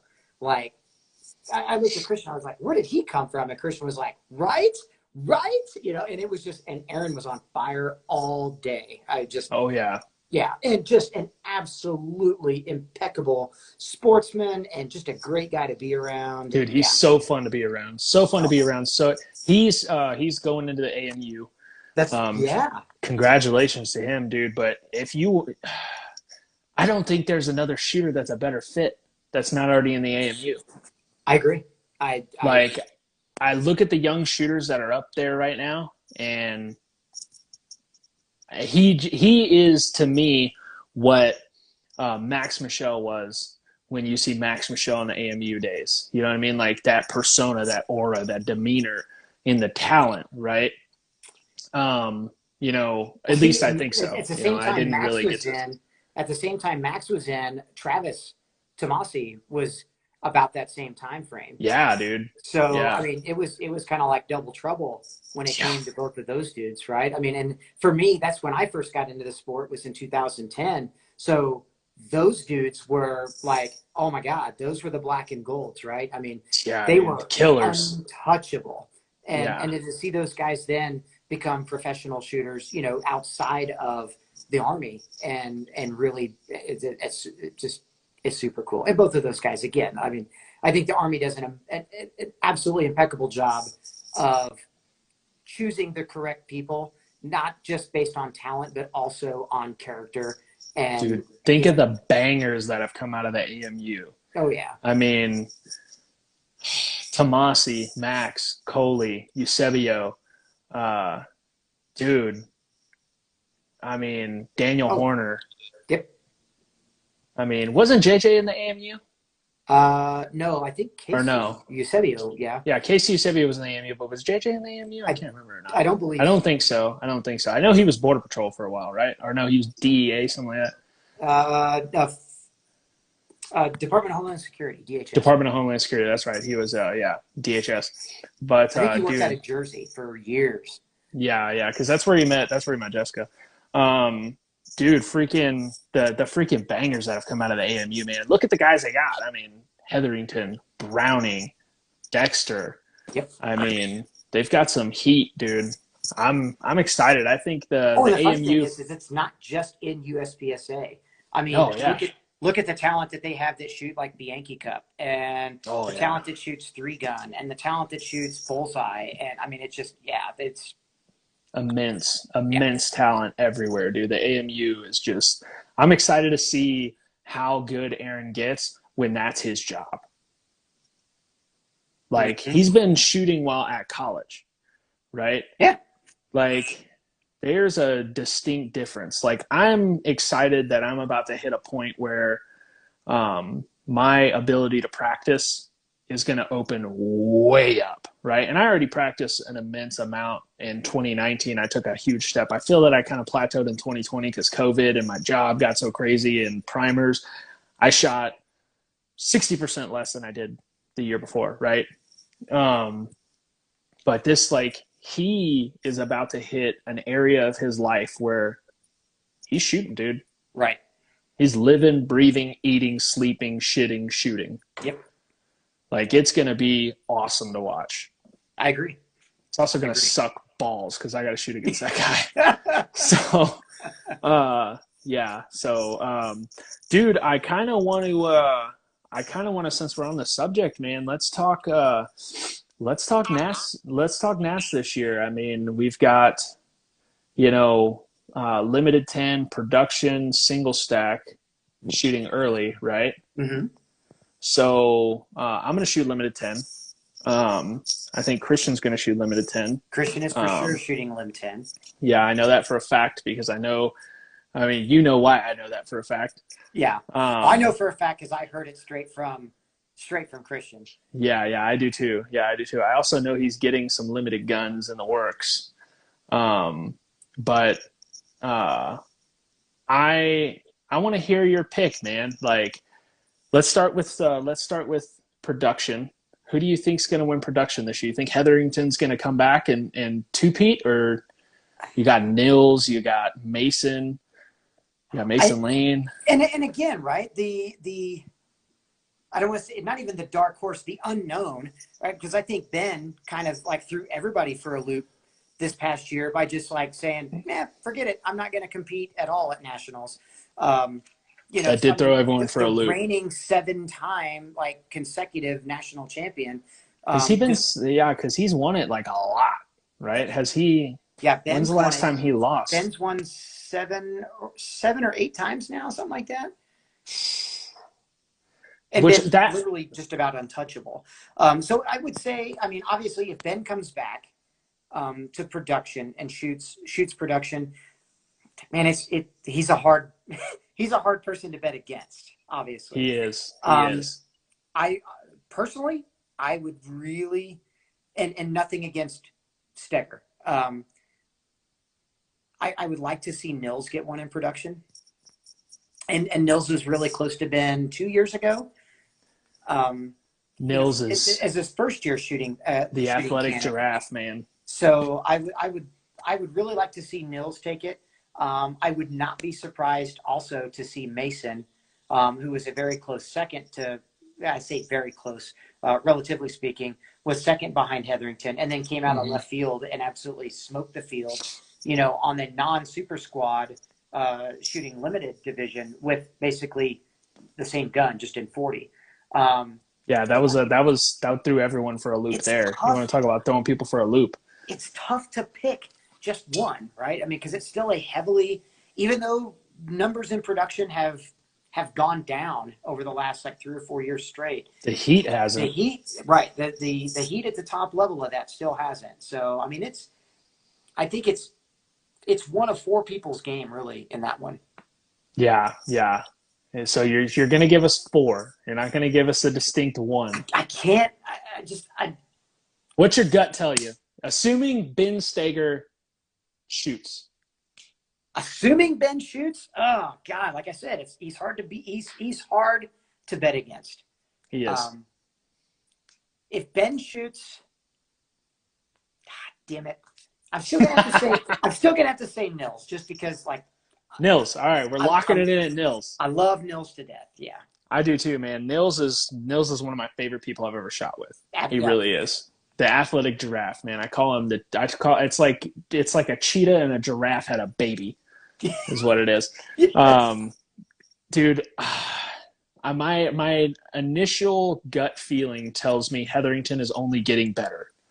And as good as Hetherington shot, I think even if Steger was at 2020 Nationals, I think he either would have been right on his ass or he would have edged him out because he shot amazing, right? And I don't want to take that. It kind of sucks that Ben wasn't there because then you have this unknown of like, well, Steger went there, right? I never look at that, right? You can't. Yeah, you can't. If like you beat everyone who competed. Absolutely. You're the national title champion. Jacob was the top guy because anybody that shot in that division that wanted to shoot in that division that year was there, right? And so I don't take anything away. And I know I know for a fact Ben wouldn't do that either. You know, and take anything away from it. Well, I wasn't there. That's just no way. I mean Jacob was solid. You know, and I got to watch. I was just a couple of squads away from Jacob and Nils, and watching them battle it out, kind of for our last major of the year, which was at Area 2. And I saw that as well. Nils put the hurt, you know, pretty good on Jacob at that particular match. But of course, you know, whether it was cold, it was kind of a weird, kind of wonky match there too. But I mean, it's good to see those guys go back and forth, and they have ever since Jacob was a junior shooter. You know, they have. I mean, Jacob's been around the block. Yep. Yeah, so, Jacob's been around the block. Yeah, like I'm gonna have to give it. I'm gonna have to give it to my boy Nils. Just on the gut feeling alone. Well, now you're kind of swaying me because, like, I love Nils, and A2 did happen. I did. Oh, I don't know. My answer is probably going to change throughout the year, but I'm going to stick with my initial pick that Hetherington pulls it off again. But you never know. I got to see a couple majors. I got to see what happened in the off season. You know, it's kind of, we're in the unsure moment now. Right. Like Dexter handed me my ass at Area 2. And shout out to him. He just won Florida. You know, but we've battled, you know, before, and you know, I'm a firm believer that anyone can beat anybody at any time. You know, if you got the talent, you know, it's just a matter of going max shooting production now. All right, let's go single stack. I'm going to give you the grace of bowing out of picking a single stacker because you're my pick. And obviously, like, you're like me, like my open pick, as cliche as this sounds, is going to be myself just because of the confidence level that I think I can carry into that. But obviously, I have another pick, obviously, other than myself because I'm not an idiot.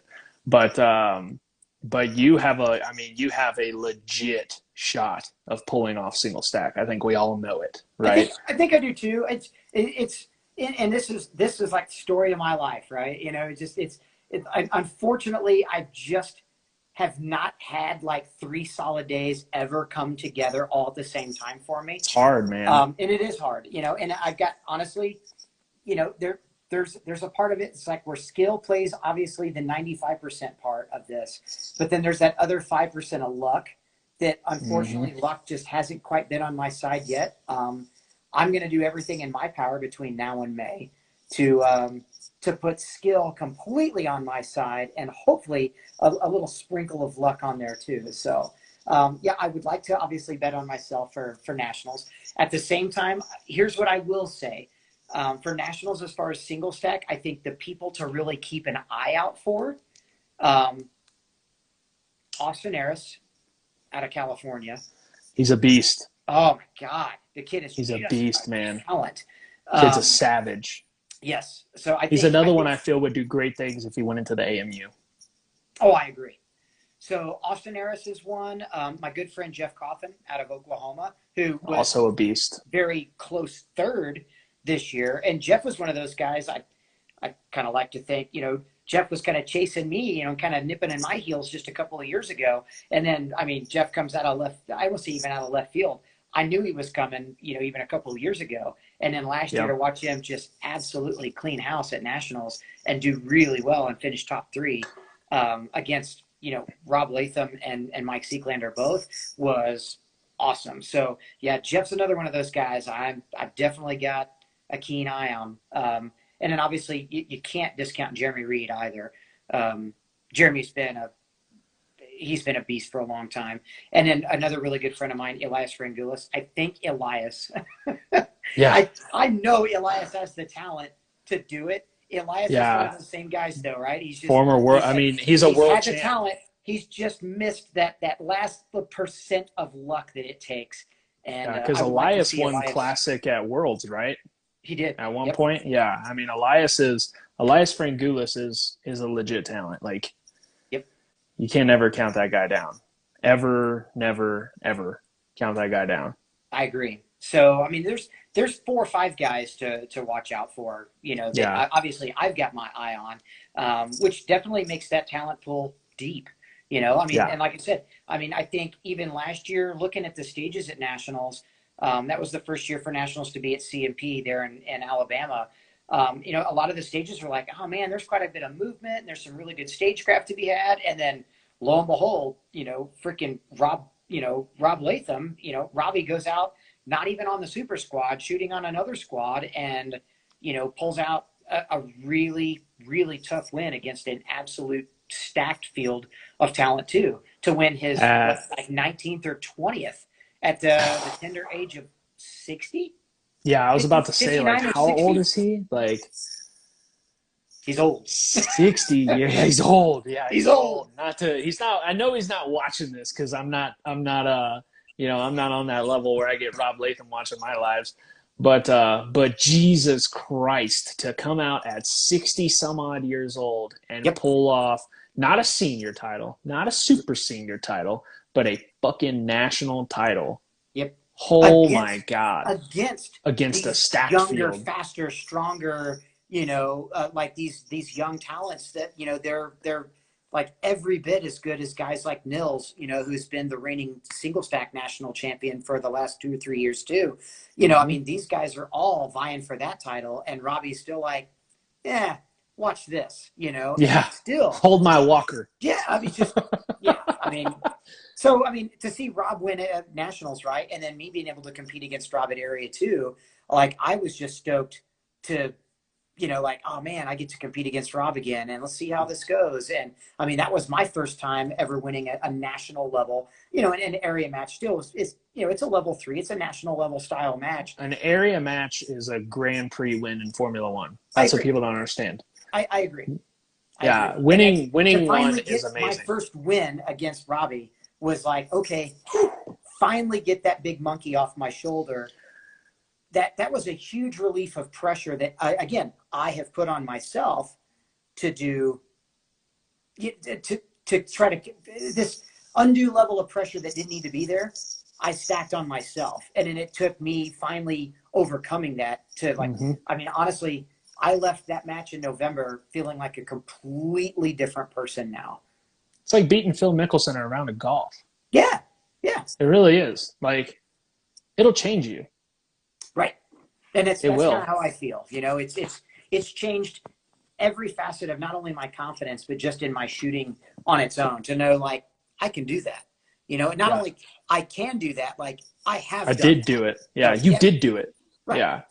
Yeah, like I feel like I can beat the top guys, right? Like when I say top guys, I mean the tippy top, right? Sure. You know the 3 that have been there for the last however many years, right? Mm-hmm. And the new one that just came up, right? I feel like I can beat them, right? But until you beat one, and I've gotten close, right? I've shot hella matches against them. I've had them come up and go, nice try, kid. But Yep. until you do it, right, you're always gonna have that stigma of like those are the untouchables. Until you reach out and touch the untouchable, it's untouchable. Right? And that's been the stigma I've had there for a while until, like I said, I think my breakout, it came late this year, but for me, that breakout performance was finally, like I said, being able to put it all together Area 2, and it just, Like that And I for me, that's the sneakily one watched a check mark go down in the history books for me. Like, yep, been there, yeah. done that. Now I can do it again. You know. Yeah, and I was lucky. Like that match was obviously miserably cold, and my dumbass self didn't bring any underlayers, so I was shooting in a jersey and some really really thin Magellan pants I bought the night before. So I was cold, so I was just kind of like I never stopped moving, trying to keep my body temperature up, right? So I was just walking up and down the stages. So I like got to watch you two bang it out a couple times, and like it was fun. Yeah. Y'all were, I mean, it's not, I mean, he was shooting one. I'd never seen Rob Latham shoot in person. So I was like, oh, I'm fucking watching this, right? You know what I mean? Like, you're like, I gotta see this, right? Yeah.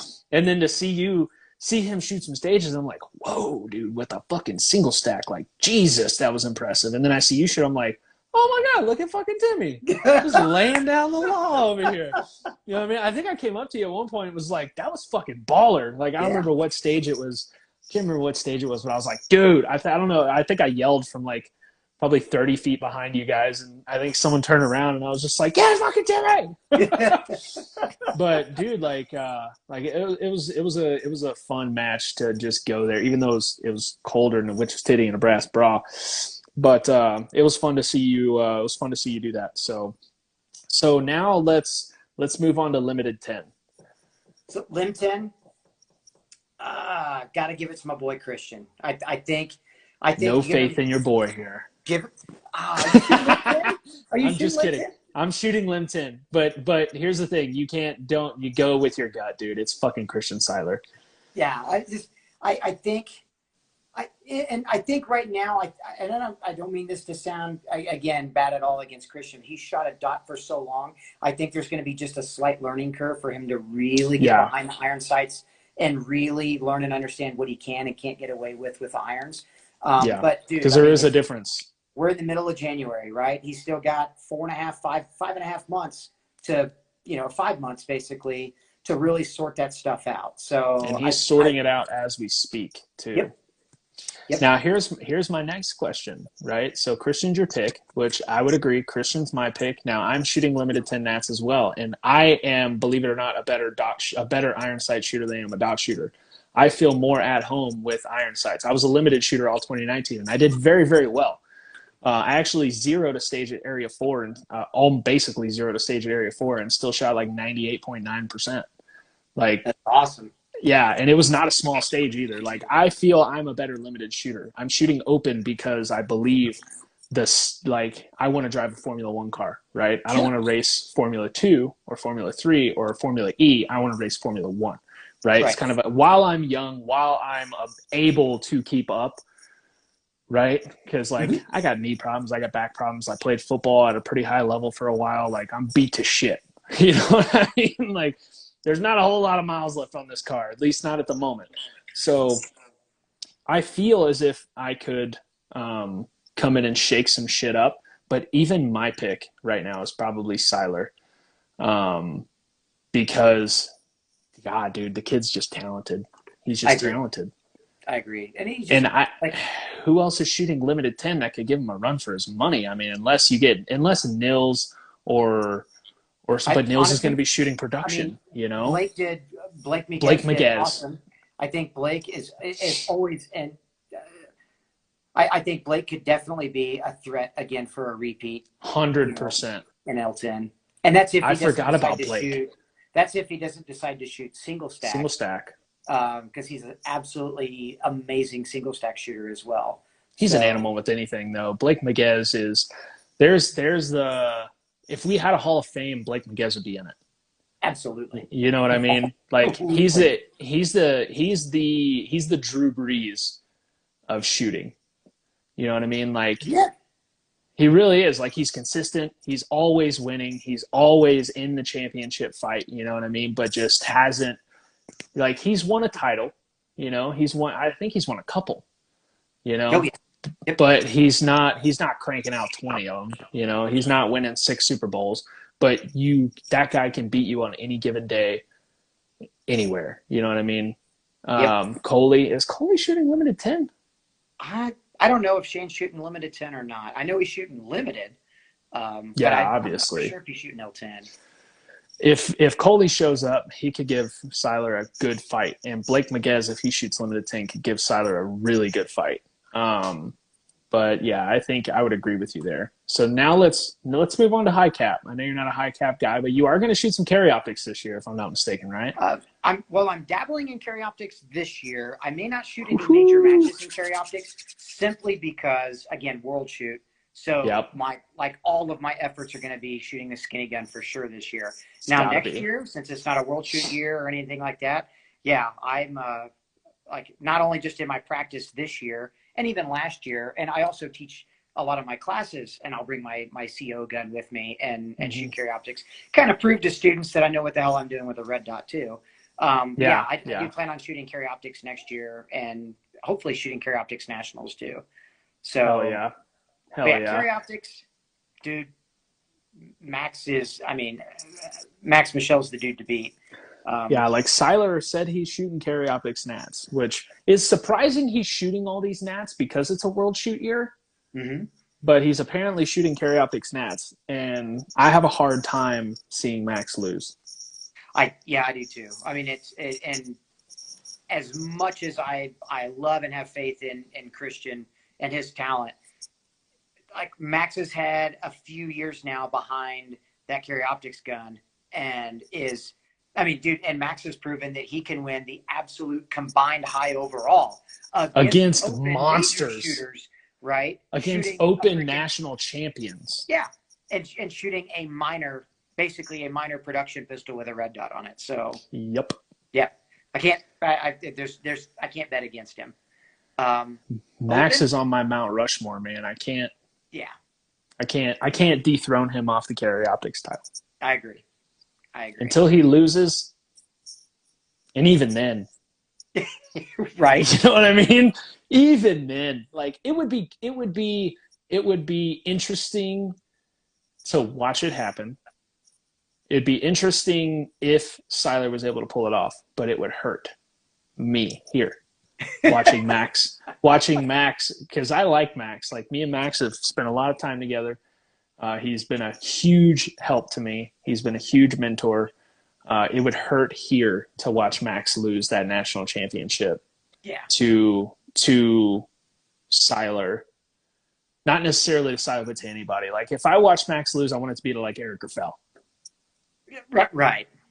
Like, come on. That's obviously doable, you know, but yeah, seeing him lose in that fashion would just be like, you know. All right, so now let's go limited. Limited. Damn.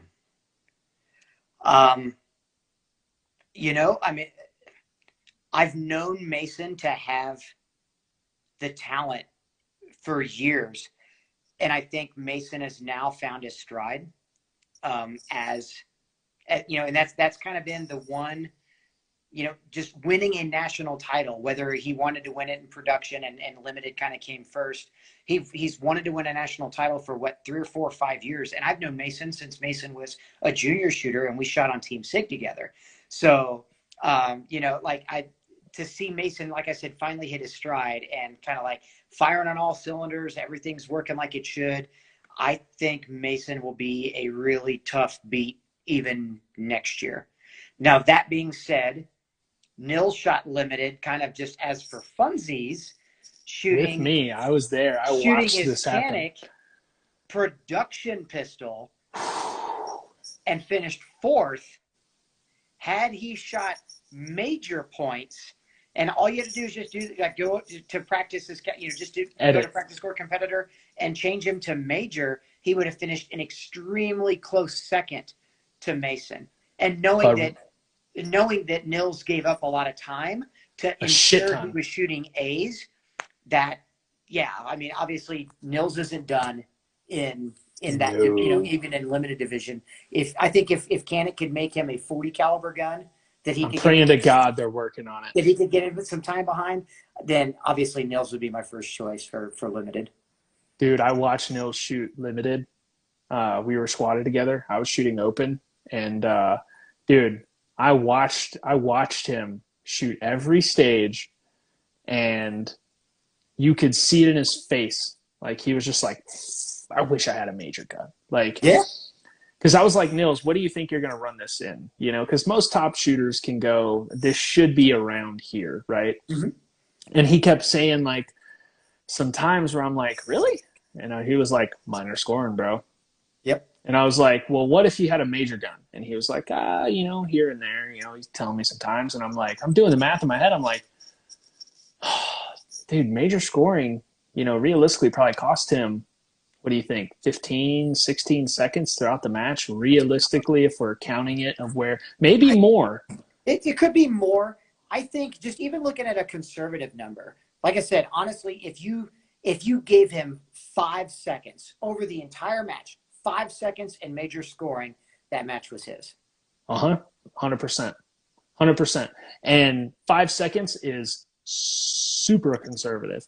Oh, absolutely. Super conservative. Because there's, you're talking, what was it, 22 stages, 23 stages at that match? 24, something like that? 23. So 5 stages over that, you're talking, what is that, a quarter of a second a stage? Nah, yeah. Like, that's being super conservative. Mm-hmm. But yeah, if Nils shows up with a major gun, Nils is taking it. My hope and my my pick last year and again this year is Gianni Giordano. I think, yeah. I would Gianni to see that kid win a Nats. Gianni is one of those guys where I think, like, Infinity told him, like, hey, you better practice up shooting an open gun because we're going to build you an open gun. And then they accidentally sent him a limited gun. But the kid was like, well, I guess I'm just going to shoot this limited gun like I do an open gun. And nobody bothered to send him the memo that he's not supposed to shoot a limited gun that fast. Yeah. Honestly, dude, I mean, that's A3. like the best way to describe Gianni's shooting. That is the best way I've heard it described. A lot like he shoots a limited gun just like the top open guys shoot open guns. And I was just about to say that. Like, he shot A3 with us. Me, Hyder, Edens, Dexter, Steiner, Mike O'Leary. There's 7 bangers on a stage in Gianni, right? Yep. That kid made us work. Yeah. Like we were, he would lay a stage. Like, if he went before some of us, we were like, ooh, shit. Like, we got to follow that. And then some of us shot, and then he shoots, and we're like, how in the fuck did he do that? Right. Like, I shot a stage, I think me and Edens and Hyder shot a stage that was like, God, man, I can't remember the number, but it was up there. Like, the hit factor was nasty. You know what I mean? Like, the time was nasty. And we were like, yeah, there's going to be like here's everybody else. You know what I mean? And then you'll have Coley in there, you know. Dude, Gianni came up and was like, hold my Sprite, watch this. And just slayed it by like almost a full second. And we were looking at each other like, and I'm looking at Hyder, who's a top 5 every year. Right. Edens, who's one of the most talented up-and-coming shooters. Myself, who's decent. And I'm thinking, how in the hell did this child just put a second on this group here? You know what I mean? It was so fun to watch. It was but that's probably the best description. It's like somebody told him he was shooting an open gun and took the comp and dot off. Yep. That's literally what it was like. And then forgot to send him the memo that he was supposed to slow down because he's shooting iron sights. It just, he's incredible. He's a freak. All right, so open. Let's go open. Oh, man. I'd like to see, and this just because I hold Christian near and dear to my heart, right? I mean, Christian's kind of been like my little bro for the last 2 or 3 years. And we've shot a lot of majors this past year together too. And then to see Christian be able to repeat, I would like to see him three-peat. At the same time, God, JJ's like, he's the American hero, right? He is, dude. He's like Captain America. Yeah. He really is. But he's Filipino. You know, he's not even American. That's the crazy part. He's not even born in America, but he's like Captain America. You know what I mean? He really is. Yeah. So, I mean, I don't know. I think it's honestly, just from that, those two guys shoot at a level that's it's a little different than the rest of the top guys. You know what I mean? It's hard to describe. It's undescribable is what it is. Yeah, it is. And so I think between those two, I don't know. It'd be a complete toss up. Like I said, I'd like to see Christian do it. I think at the same time, though, Christian has primarily always shot open, and that's always been his primary practice. That's always been his primary goal or his primary gun. I think kind of mixing and matching it up with, shooting limited 10, carry optics, things like that. I hate to say it, but he might lose that slight edge he had shooting an open gun predominantly, where somebody with just a touch more experience like JJ might get back to that number one spot and might dethrone him. I would agree. I'm close friends with Christian as well. We talk a lot. We've shot a lot of matches together. I'm also very close with JJ. Mm-hmm. Like, it's a weird feeling. Like, I've been there both years. I've been standing in between JJ's wife and kids and Christian's mom and dad at the last final stage 2 years in a row, and had to this is awkward.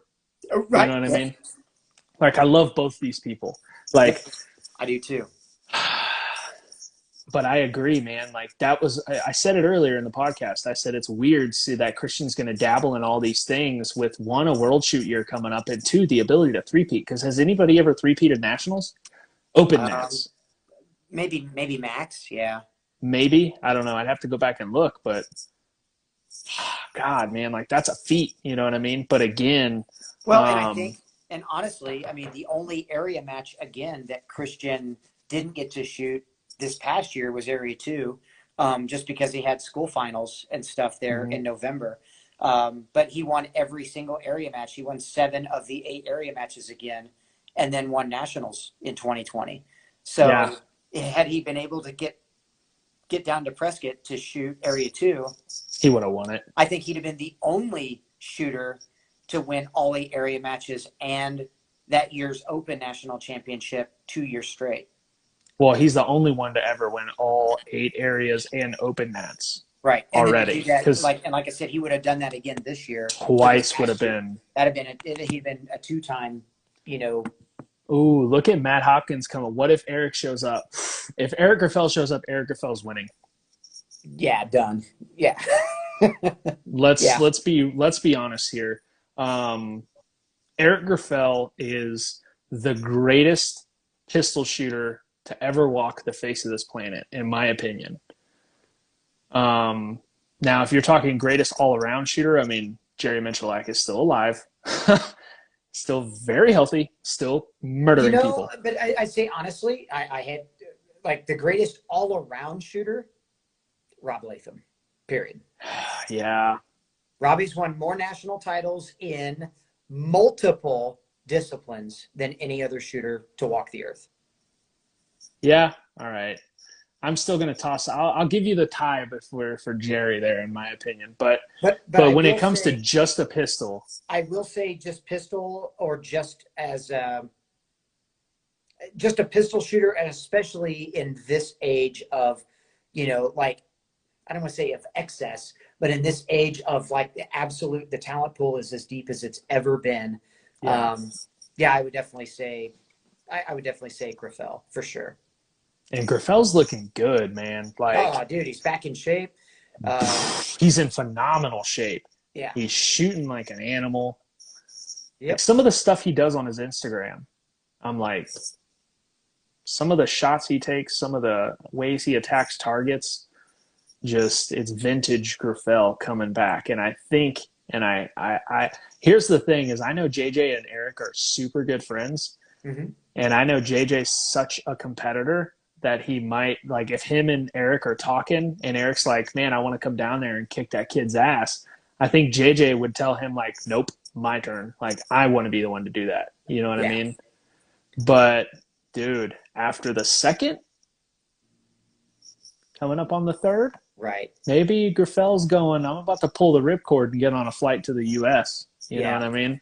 Yep. I hadn't even thought about Griffel shooting open at nationals. So yeah, I think Because historically, during World Shoot years, he's come to the U.S., right? yeah. Typically, in years past, that's what he's done.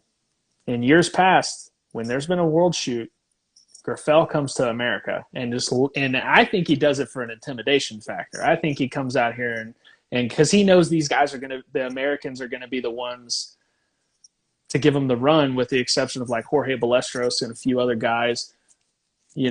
I think he comes down here and goes, "Hey guys, I'm still daddy." Well, I think, and I saw Hoppy said, yeah, some years he has come to America. I know Eric shot a lot of U.S. matches before the 2014 World Shoot, which was in Frostproof, and I think a lot of it was just to kind of get acclimated to, shooting. I hate to say it, like shooting a little more Americanized, like USPSA style stages, knowing that Yeah, because there is a obviously big difference. knowing that obviously like Frostproof is, like the IPSC flavor in Frostproof is still a little bit different, I'm sure, than the IPSC flavor in other countries for sure. Yeah. Across the world. So, and I know, like I said, I know that 2014, yeah, we saw Eric at multiple U.S. matches. I think again, just to acclimate himself, I think a little more to matches that we have here in the States. Yeah. Yeah. Griffel shows up, man. If Griffel shows up. Yeah, I think it's game over for anybody else. Yeah. Griffel is. Everyone has a hit list, right? I'm sure you have a hit list of like guys that like are first priority, number one, got to take them out, right? Christian, JJ, Max, of course, all those guys are up there. Mm-hmm. But before Griffel gets too old to brag about it, I want to take Griffel out, and that's something very, very, very few people have ever done. And that's probably the loftiest goal I have, realistically. Like going to a world shoot, super lofty, right? Sure. Beating Eric Griffel, that's like saying, man, I want to beat Tom Brady at the Super Bowl. Like, right. You know what I mean? There's been a lot of quarterbacks beat Tom Brady, but at a Super Bowl, there's only been about 2 or 3. Yep. Right? Nope. I agree. Yeah, so that's on the list. Hop said, "What about Two Gun?" Oh my gosh, Two Gun! I forgot about that. I wouldn't Do even you know agree? where to begin with Two Gun stuff, because I don't either, man. I mean, Nils is a beast with a rifle. Nils is a beast with a handgun. I think if you give Leah Grandis just a little bit more time with an actual pistol. Yeah. Somebody said up here, Max. Yeah, Connor Freiberger said Max Leograndis is his open sleeper pick. I'll give him a top 10. Same with Vlieger. Somebody said Vlieger. I'll give Vlieger a top 10. I'm not going to give him the win. Max Leograndis is a hell of a shooter. You got to give it to him. But I just don't see it. Max has proven he is. He's kind of the Griffel in America with PCC, right? Yes. With a carbine, for sure. He's the untouchable with a carbine. Absolutely. Like Max is with a carry optics gun. I think if Max gives, just gives himself a little bit more time, to truly refine his pistol shooting, he, I think, would be the force to be reckoned with in Two Gun. 100%. And he's already so good with an open gun. Like somebody said he was top 15 at open nets. Yeah, Leah Grandis is good, man. Leah Grandis is hard to beat. Leah Grandis will make you work for it with an open gun. He really will. I'll go back and forth with Leah Grandis with an open gun. Be 100% honest. He has everything he needs to beat me. He has everything he needs to beat a lot of people, but then you get into those untouchables in that category, and there's just a huge difference there. But he's so good with a rifle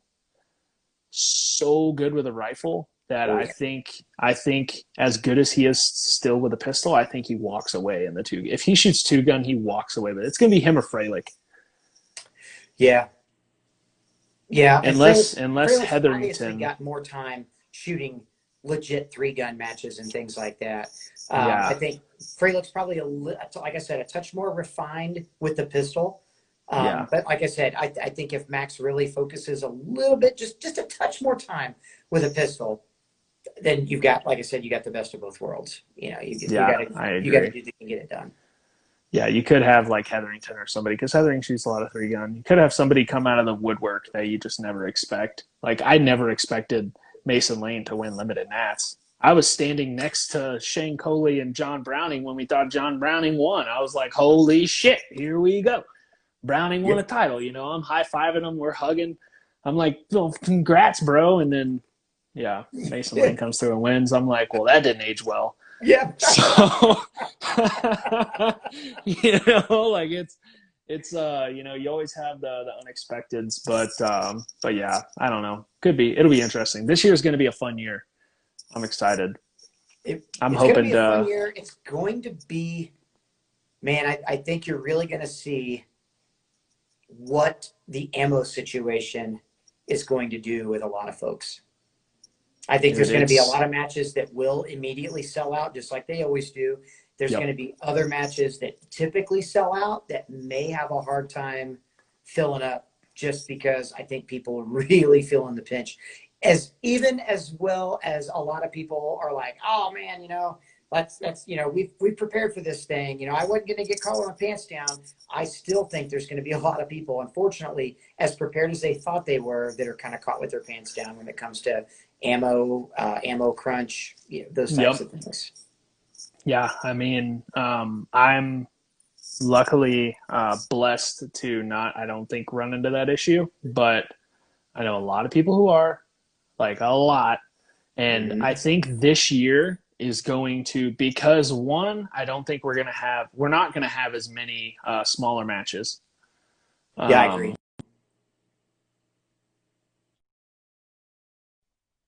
Um, Yep. One thing Yep. we are going to have a lot of is super dense talent at most of these majors. I think it's going to bring a lot of guys to a lot of places they normally don't shoot, just Right. so they can get some major match reps in. So, because you've got guys who only shoot sectionals and don't shoot a whole lot of major matches who are killers. Right.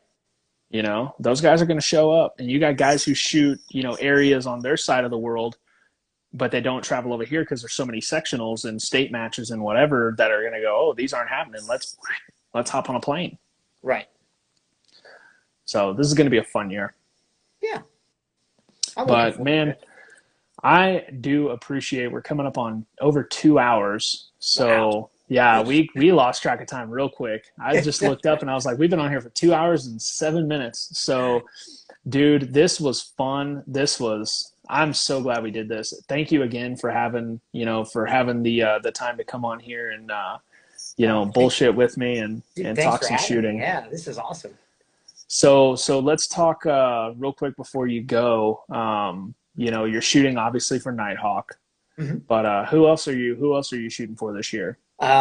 So all of the companies that I've been representing since 2019, 2018, 2019 are still the same companies I'm representing. So Nighthawk Custom, Federal Premium Ammunition. I'm still shooting Jealous. and flying the Federal banner. Targets USA, who is a target manufacturer out of Anchorage, Alaska. Jason Wood builds some of the best and coolest steel target systems I've ever had the opportunity to shoot. Super nice guy.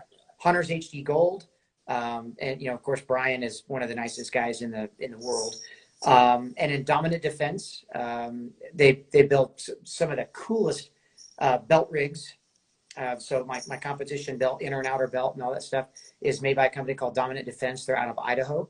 And then Red Hill Tactical. I've been representing Red Hill since my 6 Hour days. And Bob King has been just an amazing guy.